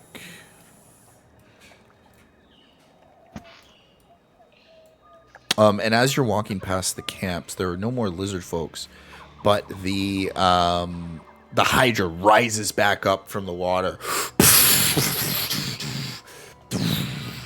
And from there, it looks down at you, and then the druid Bakari shows up on the other side of you, and he goes, I know that old dragon gave you the relic. Something that this damn tree wouldn't allow me to go through. Hand it over. What relic? What relic? There's a relic? One of you guys make a deception check. These relics? With advantage. One of you guys make deception with advantage. I have +3. What do you have? I have +2. Alright. I'll do it.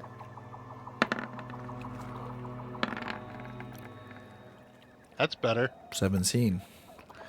Do not attempt to deceive me. I've been here for over 100 years cultivating the lizard folk here, creating an army for Movar. I know that green dragon lives atop of those trees. And for you to be the first in those years to make it through, no matter how many lizard folk I sent through, only means one thing. That he's racist against dragons? That could be true.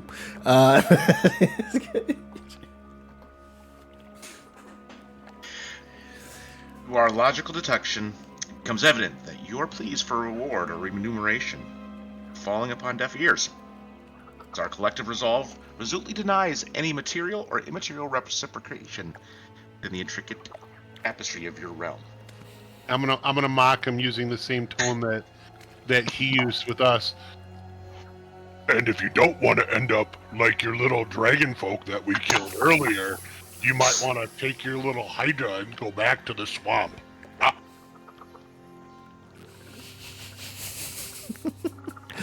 So be it.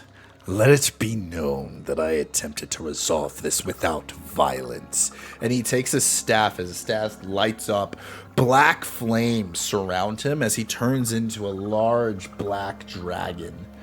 Guys, I think it's about time we become dragon slayers. At which point, you hear the cries of another dragon as Ydra comes flying down and tackling him as they begin chomping at each other and attacking one another, tumbling through the swamp. The Hydra takes no hesitation and begins walking out of the water to attack you guys. Everyone roll for initiative. Woo! Yay! Woohoo! Holy. Beard one's ready to go.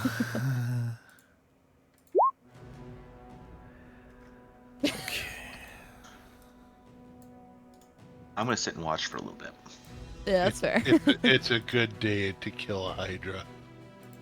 I feel like that's very fitting for both of your characters, though. Like, he would just run in guns blazing, and you would sit back and analyze. Yeah, pretty much, 100%. All right, go ahead, add your turns. Actually,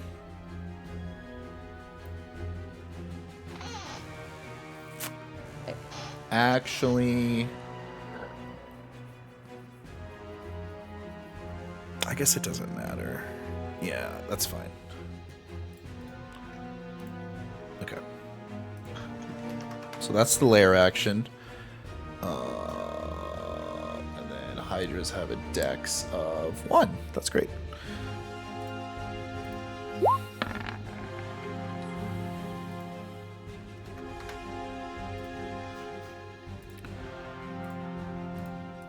Okay, so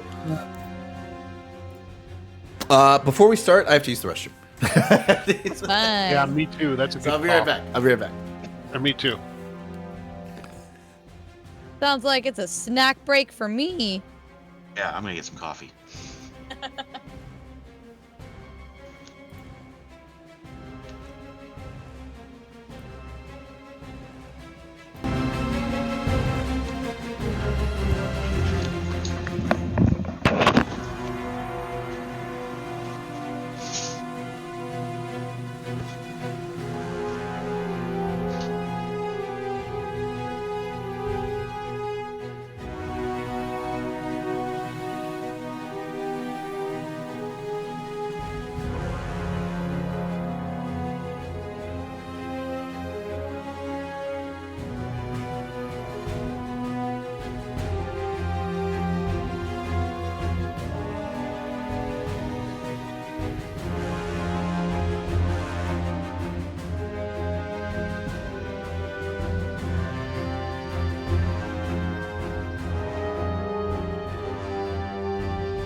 Whew.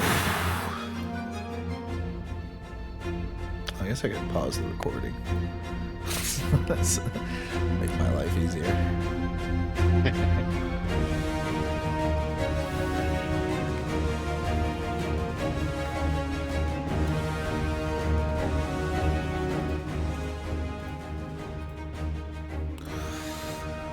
Oh.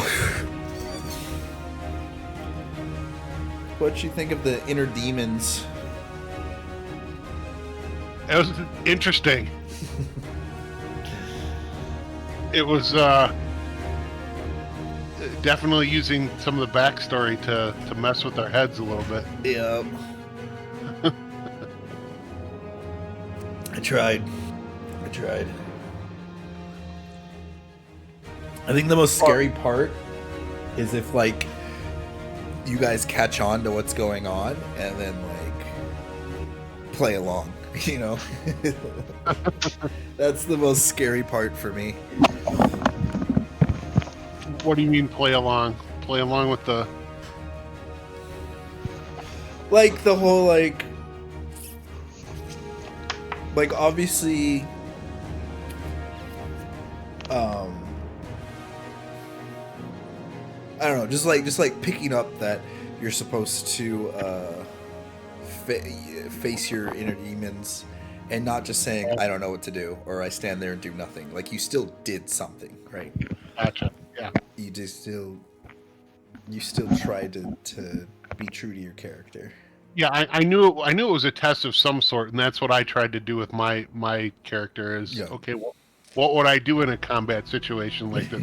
Or what would I do if a target popped up? I'd shoot it, of course. Shoot it, yep. I tried to play into that. Sam, your camera's messed up. Oh, now it's focusing. Unfortunately, it's good. Yeah, your camera's good. It wasn't focusing at first. It looked like your face was pixelated, which I kind of prefer. So, can we go back to that? Your eyes are just getting old, Nate. that is true. All right, we're all back. We all did our potty break. We're gonna have lair actions. For those of you that are familiar with my lair actions, you are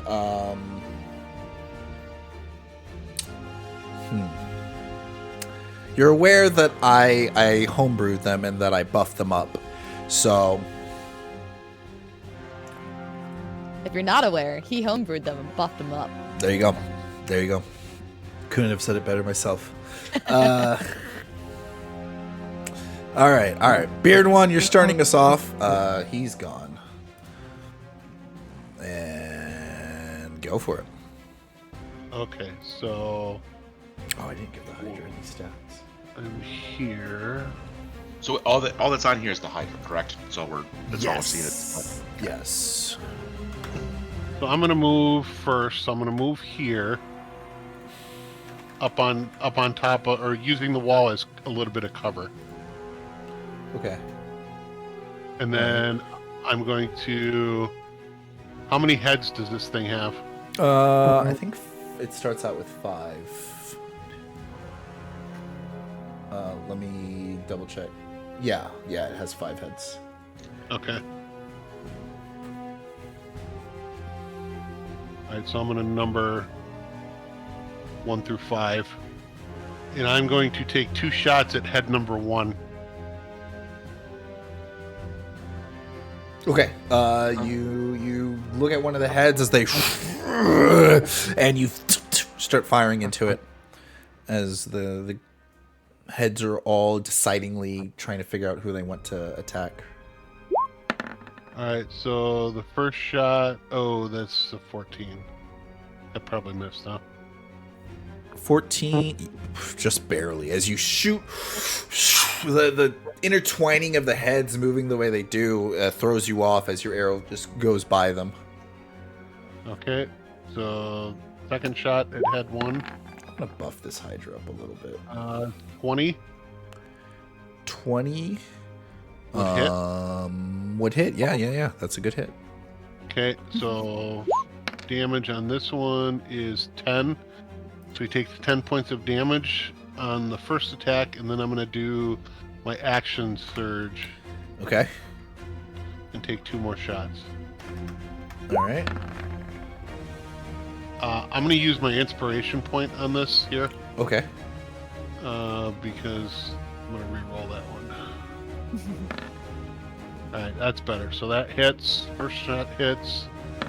Second shot, 16. Hits. Alright, so 2 shots. Damage of 14 and 11. So 25 points of damage on head number. You kill head number 1. Holy! Head number 1 falls over, dead as arrows hit it in the neck. One hits it in the eye, and then you land another one. After the eyeball bursts, the other one goes straight through the bursted eyeball into the skull, and it falls over dead, only to shake, wither, and split as 2 more heads rise up. Jeez. Did it happen immediately? Actually, no. It happens at the end of its turn. I was gonna say I don't think the Hydra. It's not an immediate regen, is it? Well, it's dead now, and you somehow had a glimpse of the future. I don't. It's crazy. It's wild how that happened. All right. Next is the lair action.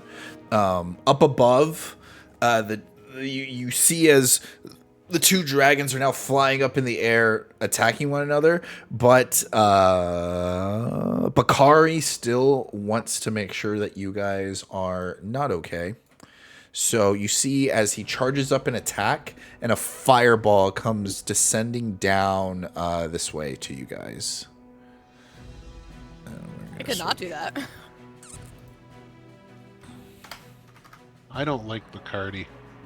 Oh, that is not supposed to be a square.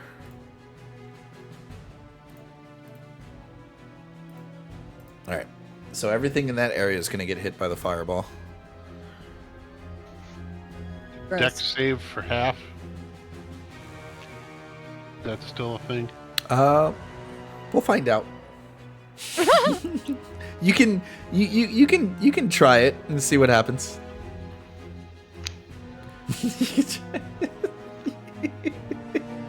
The Hydra's gonna go next. And do I have reach? I do have reach. Nice. So I'm gonna make this guy not look awkward anymore. I'm gonna have him sit right here. And mad at... Oh, can I reach that? Oh, I can. I can just reach you. The Hydra runs over. It seems all too well and knowing of the fireball that's happening. Almost, you've seen this before, Beard One, in the past with hunters and other people. Nomad, you are aware of this as well. There's probably a psychic connection, the same type of connection you have with your pet that Bakari has with the Hydra. As the Hydra is going to make 4 attacks on Beard One. Because you took out one of its heads. Bring it.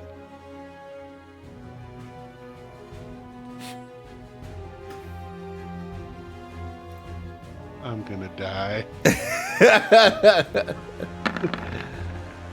Holy. 4 Holy attacks. cow. Oh gosh, all of those hit. Holy. Only 2 of them do. Only 2 of them? I've got AC of 19. I have a +8 to my attack. Okay. I have a plus. Then Oh, 3 the of 4 misses. The 4 miss. 3 of them hit. Great. I like getting head.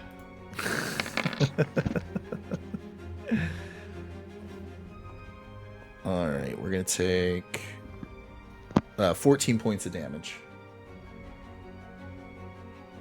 Okay.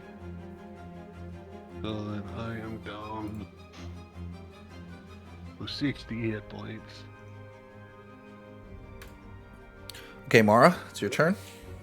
Great. Well, I will. Oh wait, how far can I go? Back crawl over these walls or no? It's considered difficult to. Well, you can use a free movement to clamber over them. Yeah, Free they're not movement, that meaning- tall. They're not that tall. Yeah, free movement, like what it uses to open a door or a window or Great. something. Well, I might shoot myself in the foot doing this, but I'm gonna do that. Okay. I will consider that outside of the fireball range. Lovely. I like that. And then let's go ham. What I have noticed, I would have seen him respawn his 2 heads. Okay. It hasn't respawned yet. Yeah, he hasn't done that yet. I Oh. messed up. That was the mistake. Even though that was the end of its turn. Oh, you're right. It was the end. Look at me continuing to make mistakes. I know what I'm doing. Yes, 2 more heads do spawn up at the end of its turn. It also At the end of its turn, it regain. You see as there's some regeneration in it as it restores some of its health. Why am I not- Okay, so I'm gonna attack its body and not its head. My body. My My body. All right, there you go. So. So it had 5. Now it has 6.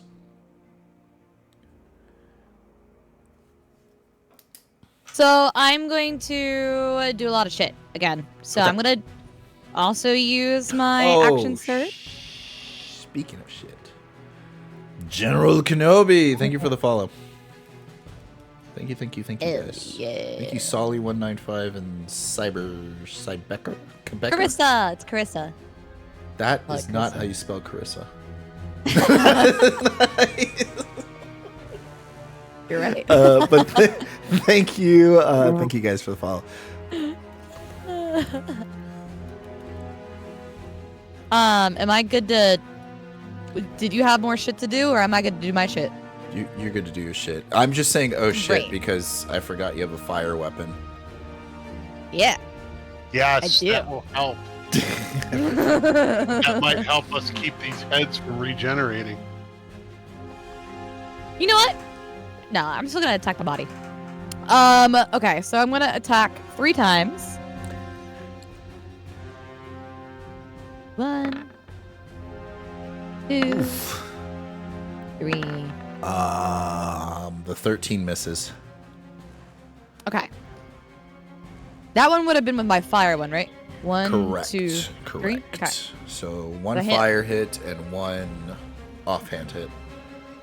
Correct. So I do 1d8 plus 4 for the fire. Oh! Maximum damage. Wowie. With the fire damage too? Yeah, add the 2d6 with it. Which is Another 7. Woo! Yikes. Okay. And then I do 1d6 plus 4. Is that where'd that go? That's just gone. 1d6.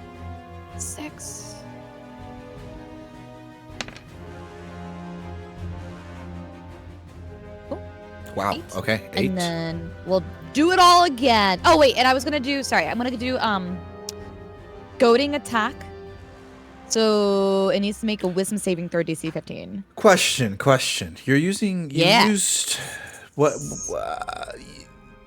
do you just get to do goading attack for free? What is that? It's with a superiority die. And to activate a superiority dice? You learn maneuvers that are fueled by superiority dice. Maneuvers enhance and attack in some way. You have 5d8 superiority dice within a short rest. The maneuver. I don't know if you When guys you can hit do that. with a weapon attack, you can expend 1 superiority die to add to the total of the damage roll. That is so not okay. I assume some of them require a bonus action, but okay, yeah, no, you get Yeah. goaded attack. Yeah. My rally. I forgot to start the recording this whole time. Oh well. Well, looks like I'm not using that recording. Just download it from the stream. Yeah. That's my backup. The recording, rally one is a bonus action one. But this one just is added to my weapon attack. so- Okay, cool. That's just really good. All right. Sorry for questioning you. Sorry, No, go you're for fine. I'm glad you questioned because there was a chance I was doing it wrong. it. But I wasn't. I'm good. I'm smart. I'm on top of it. All right, cool. So, Anyway, wisdom saving superiority throw? die. Yes, DC 15. DC 15. I have a 0 in my wisdom. Because Hydras are super known for their wisdom. Oh, he fails. Great. So he has disadvantage on all attack rolls against targets other than me until the end of my next turn. Okay. And he needs to take. It's gonna be another D8 of damage here. Jeez, and it does damage? Yeah. Nuts. Okay. You go to attack the body. The Hydra though is cunning. It uses its head to block a lot of the attacks, thus you killing another head. Okay, that's fine. I am doing all of this again. Lovely. Because I'm using my action surge. Okay. All right. That's a lot of damage. All right, go for it. So 3 attacks. 1, 2, 3. The 20 is the only one that only, hits. Yeah. And that is my fire. Mm-hmm. There's that. Along. After further thought, you attacking again, it wasn't so bad. Oh, I'm not even showing the battle map. Damage. God, I'm so good at this. And I'll use I'm my tired. goading attack. Wait, that's what I want to do. This one must be already died. That's not gonna be helpful.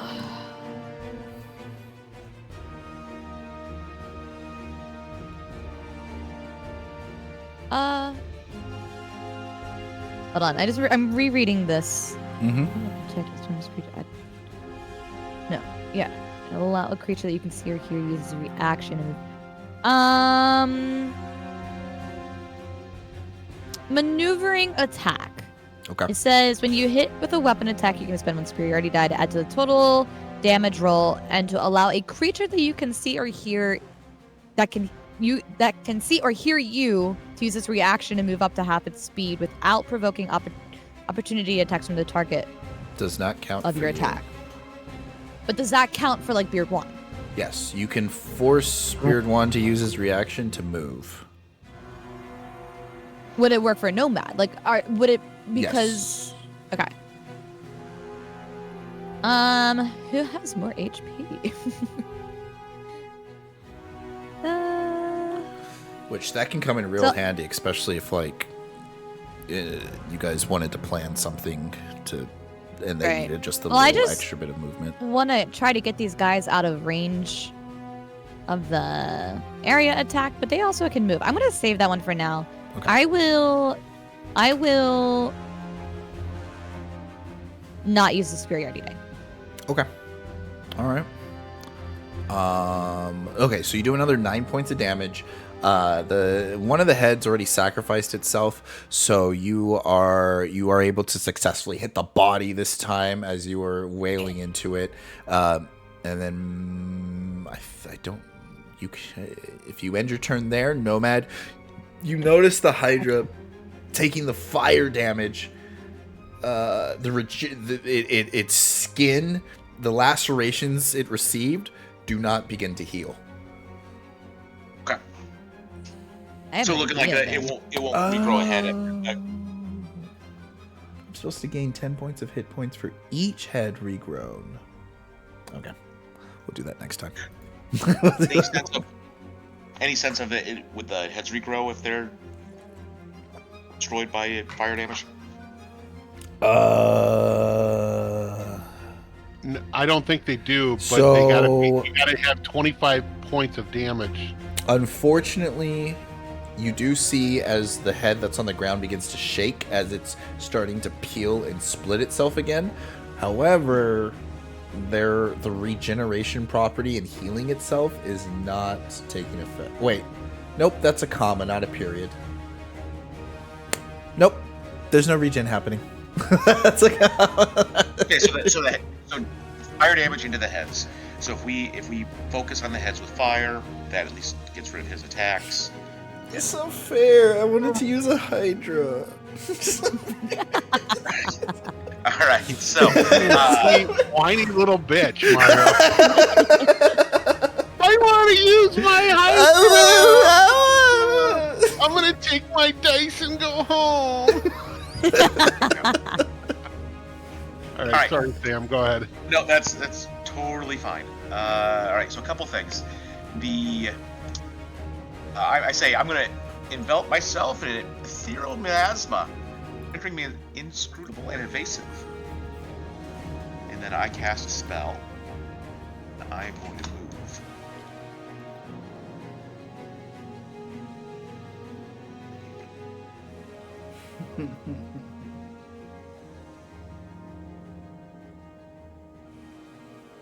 So I'm going to put myself up there.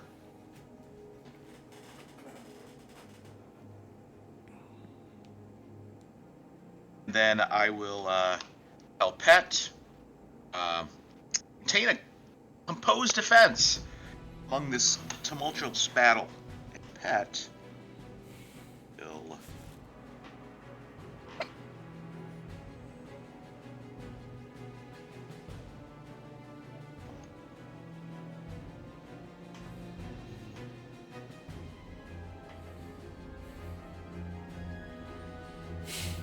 Yep, so Pet will get next to Mara.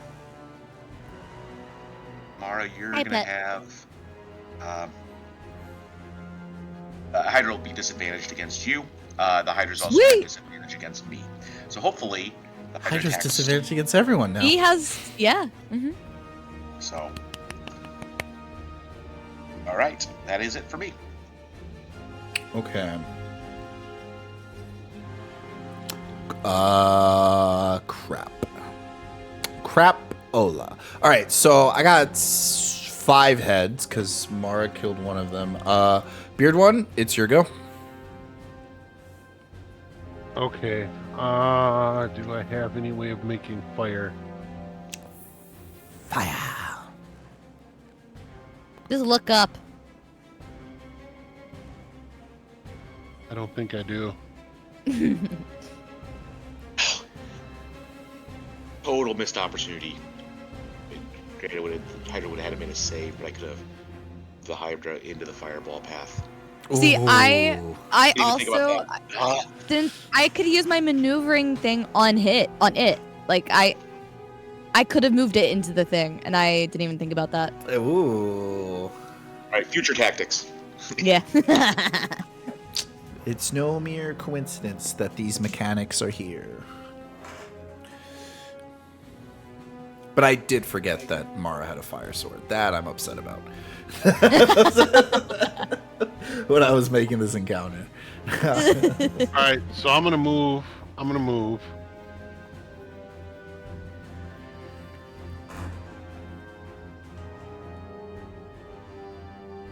Over here, Okay. and I'm gonna take. So head one is regenerating, right? Which head? No, it took fire damage, so it's no longer regenerating. Okay, Woohoo. so there's still heads 2, 3, 4, 5, and 6. Right. So there's 6 heads total. Head 1 is dead, Okay. leaving 5 heads. I yell out. Yeah, no, I don't. I don't yell out because I have no clue what you're doing. Never mind. All right, I'm gonna shoot head 2 from where I'm sitting. Okay. 2 shots. That's You really knocked all 2 I can arrows. do. Yep. Oh, Right. jeez. 27 and a 15. Wow. Both hit. Yes. Okay, so damage is 24 points of damage. Ooh, 24 points of Hit. damage. Head 2. You are just shy of killing a head. You are Oh. just- Which I think is okay I think it's yeah. because I don't want 2 to grow back. I'm just gonna let I'm just gonna take up hit points on it and let Mara wipe with her flaming sword. You see Yeah, the so- Hydra. Go ahead. You see the Hydra almost getting in a panic state as attacks become more reckless in the effort to get away from the fire that's deeming it. It looks at Mara, who burnt it in the first place, and it looks like it's about to drive all its attacks there. At which point, a fireball comes flaming down, hitting this whole area, but missing in the time that it did. At which point, the druid then begins speaking the ancient language as it goes to cast a healing spell over its Hydra. That's no longer a fireball thing. Correct. Where's the druid? Druid's currently in the air fighting Ydra, but when it's taking time, like just moments out of its fight to try to help out the Hydra. Okay. Let me make this. So Beard One. In the prism of my tactical analysis, it's illogical for you to direct your focus towards engaging the large physical vessel. Its incapacitation will yield the most favorable outcome. Shoot the body, not the head. Thank you. Shove it up the ass. You got arrows, man. Shoot the body. Okay.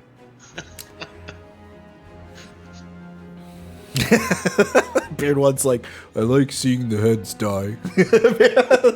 Or come back. Just means for a better fight. I don't know why I'm speaking for Beard One right now, but that's what I'm imagining.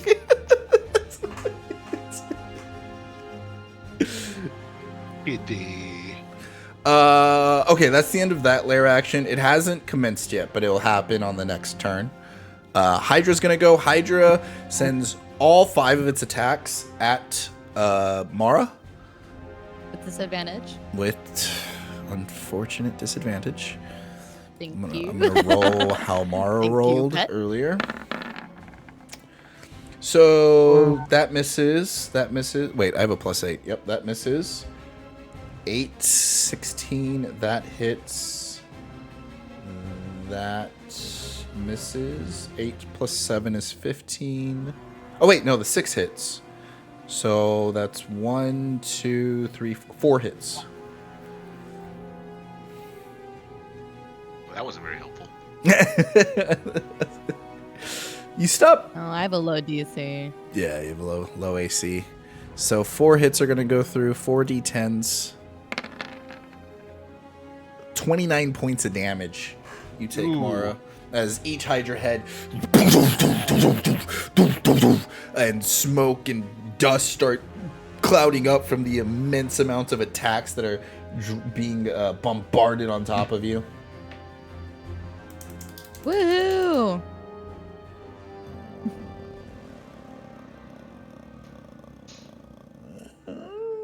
Okay. And then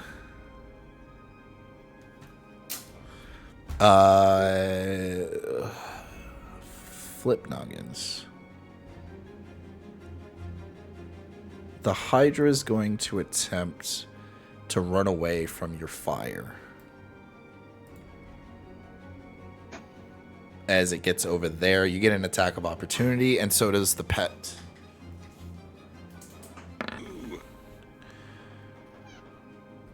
You attempt to slash, but the recent wounds you've received make your reaction too slow as you swipe at nothing. Lame. It's got Pet 16. does grab at the hide and start gnawing at it. 1 points of damage. Good roll, Pat. Wow, that is a good roll. It's the end of my turn because he took fire damage in between his turns. He gains no regeneration, so no new heads pop up. Which make it Mara's turn. Crap. In my Right. attempt to stay within the healing spell, I left myself within Mara's range. Yeah, I did. So I want to move back up there. I'm gonna attack. Okay. 1, 2, 3. Do I have advantage for some reason? No, right? Nope. Well, I hit twice with my fire sword. All right. Oh, ignore that second one. The second roll is wrong. But I clicked the mean, wrong it's the button. fire damage. Oh, that's true. It works out then. Can I do it again? So 17. Do I roll the fire damage again? I do, Yep. right? Yep.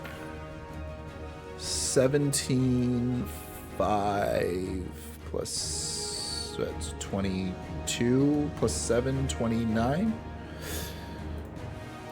Jeez.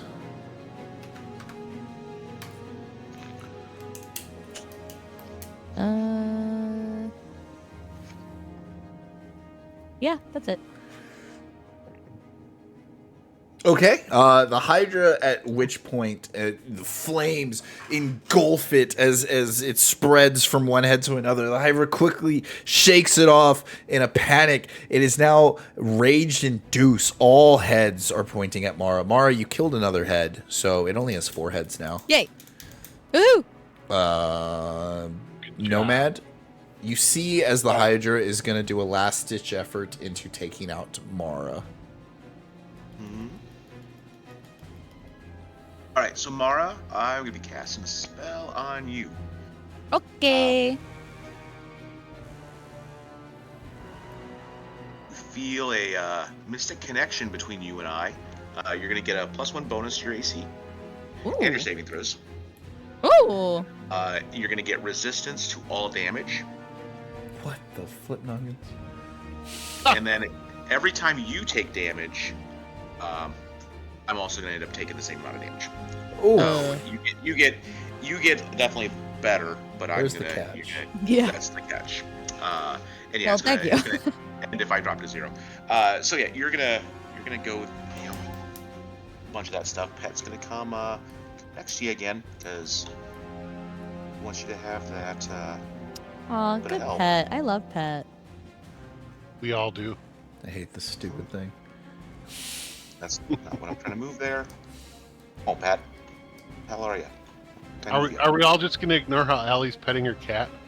He loves it. I see that. It's pretty crazy.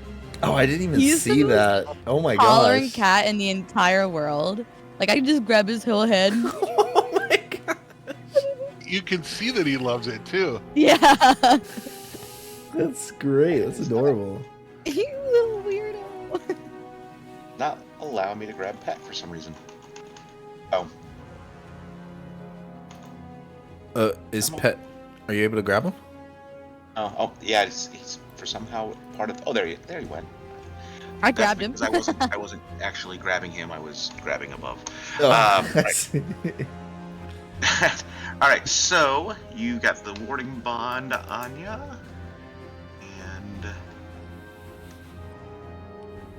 and Pet moved, and he's not. Oh, you know what? He can move in such a way that he can also make an attack and still be next to you. All right, so Pet will make just a good old regular swing. So.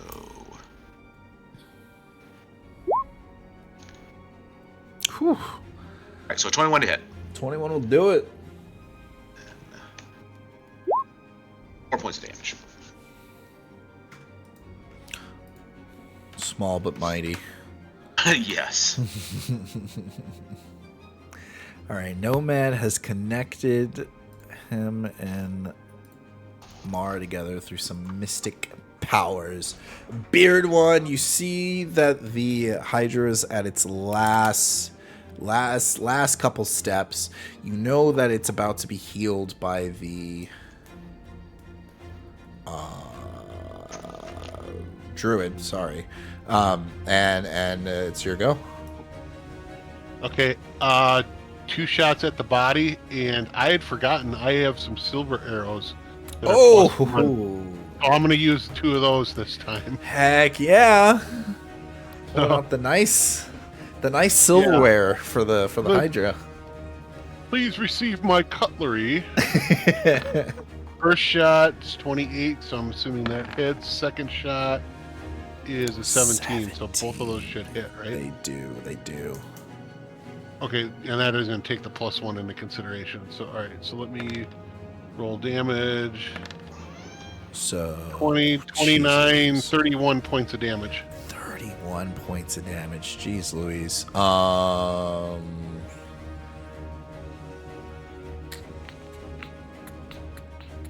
Yeah. Flip me. Oh. That's crazy. What else would you like to do? The Hydra is absolute. You kill another head. You were aiming at the body, but you hit vital organs in the body that, like, basically killed another head. Okay. Well, I could move, but so I did my 2 attacks. I don't have Axe and Surge anymore.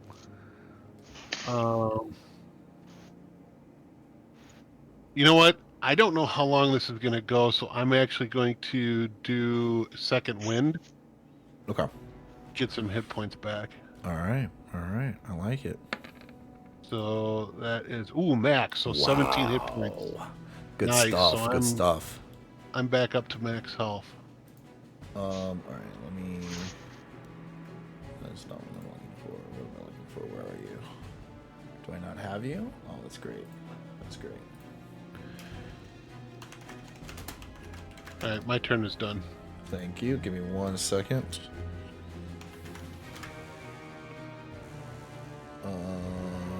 Crap. There we go. There's you. We need.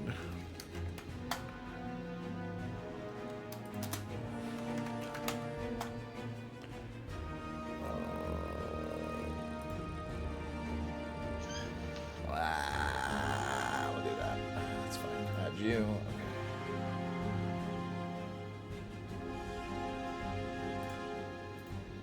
I apologize. You're fine. I apparently didn't make an encounter that I thought I made. Okay, so...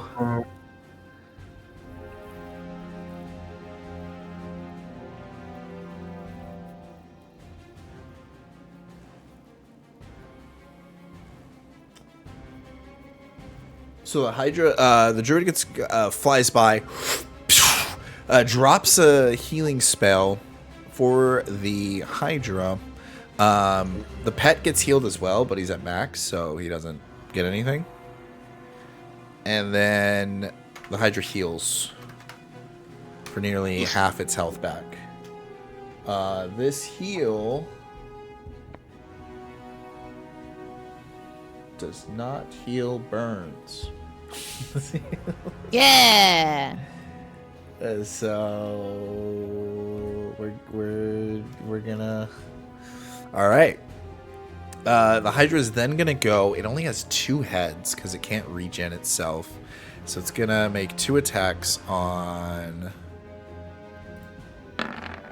Mara with disadvantage, and it hits both ones, but you don't get the crit. I get the crit. You don't get the crit. If it does not fit, there is no crit. I like that. 10 points of damage to you, Mara. With So resistance, so 5. He takes 5, and I take 5. Wow. Yeah. Good stuff. You guys are handling this So great. you just divide the damage? Yep. Oh, that's kind of nice for Mara. Yeah. Yeah, it is. Mara, it's your turn. Oh, great. Okay. Oh, Is that healing I'm sorry. thing? The no, it turns back into a fireball as he tries to rain fire on you guys for the next turn. Great. So, I'm gonna pop over here, and then I'm gonna attack 3 times. Okay. There it 1, comes. 2. I keep, Whoa, okay. getting ahead of yourself. Ignore it. Yes, I keep hitting re-roll, but the problem is it puts my last re-roll at the top, so I try to click it 3 times in a row. Ignore that. Roll. Jeez. Okay. Nice. 24. So all 3 hits. 1926. Hell yeah, we can keep the The 9 and the 3. 9 and the 3, yeah. Okay. And then I'll do So that's that. 12. plus 11. So 23. Plus. So 32. 41. I need a 1d6 plus 4.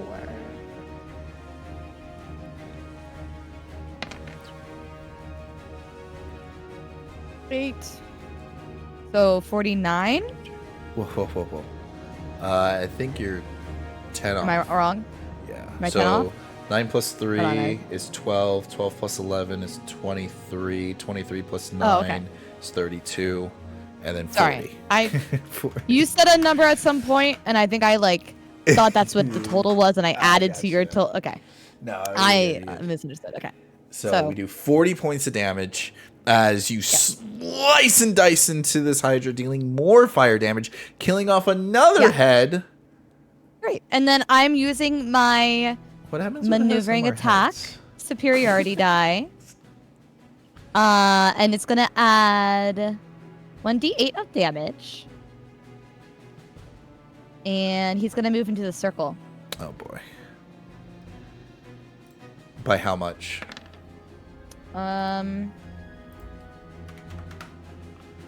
Okay, so he does 4 damage. What is half its movement? 15 feet. It's up to half its speed. Okay. So just into the fire. Yeah. There you go. All right, Lil, get down.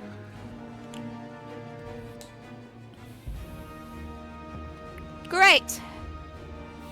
Do I get attack of opportunity because I made him move away from me? Yes. Does Pet? Yes. Pet does as well. No, Pet is still in range. Okay. You miss. Fuck, I miss all of these. Let me go kick on that cat. I'll be right back. Okay. Nomad, it's all you. Right.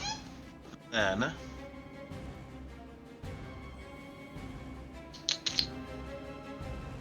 That ability would work well with everybody's thunder ability.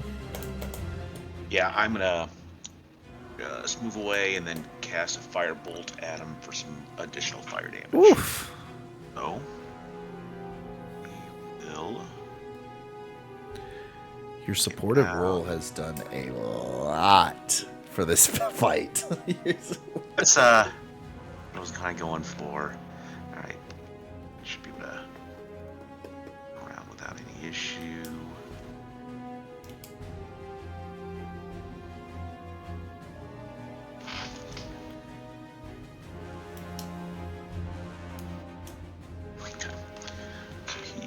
Get to there. So then we are doing, just a flat out firebolt. So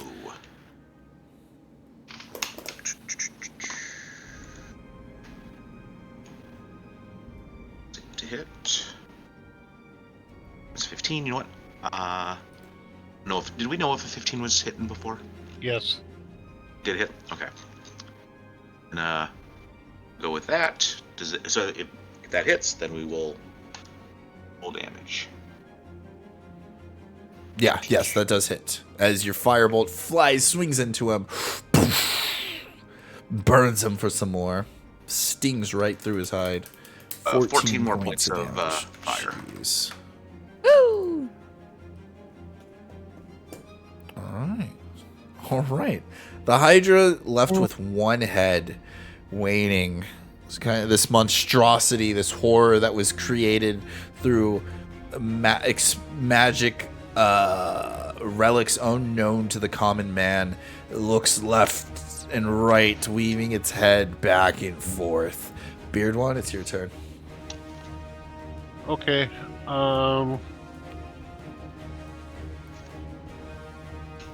I will fire 2 more silver arrows at the body. All right. And, alright. Oh, before I do that, I'm gonna move. Good call. You can stay there, you know. Move there, and 2 more shots. Pew pew. That will hit. And that should also hit. Gee, those both hit. Oh! Damage. Oh! Oh my gosh! Oh my god! 34 points of damage. That's so gross. Beard One, how do you want to kill this Hydra? Right through the heart. Right through the heart. And And you're you're too too late. Eh. You shoot one arrow. It pierces right through, gets the heart of the Hydra. The Hydra roars up on its hind legs in pain as you shoot up, as one arrow goes careening, arcing over in a beautiful rainbow arch as it crashes down, piercing right next to your first arrow, splitting open the heart as it falls over. Blood starting to pour out as it drowns in its own blood, only for the fireball to come down and incinerate the Hydra that left under it. But at the same time,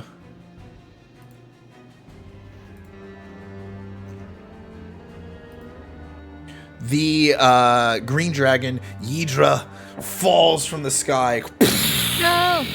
Crashing down trees, wounded and beaten. The old dragon, though ancient, is not lost the ways of combat as the young Bakari transforms into his human form and says, "Enough! I'll deal with you myself."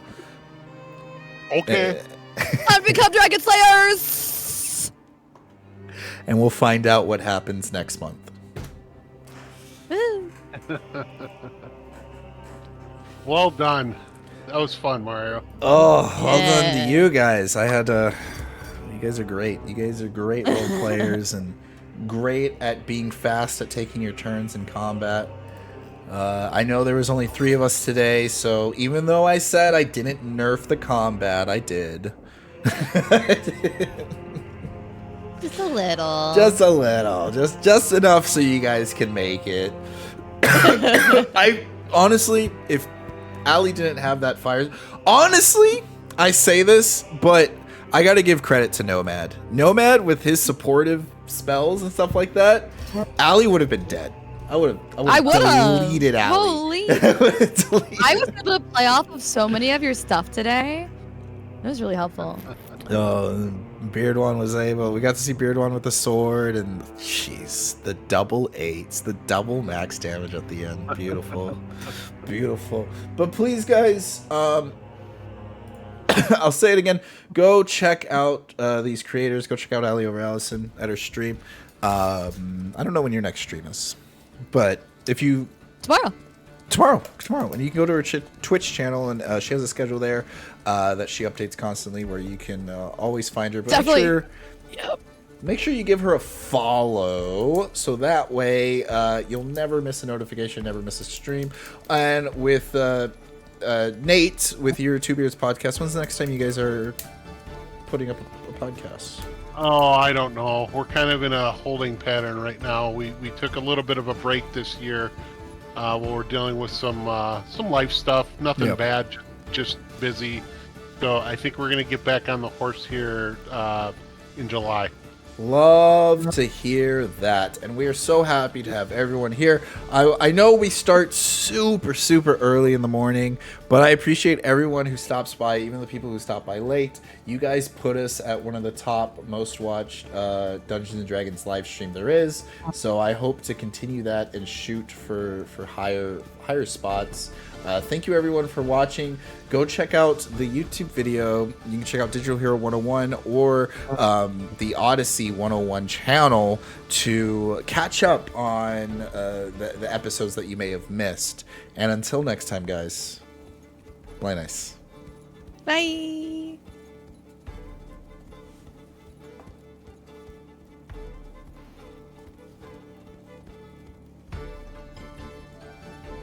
And we're clear.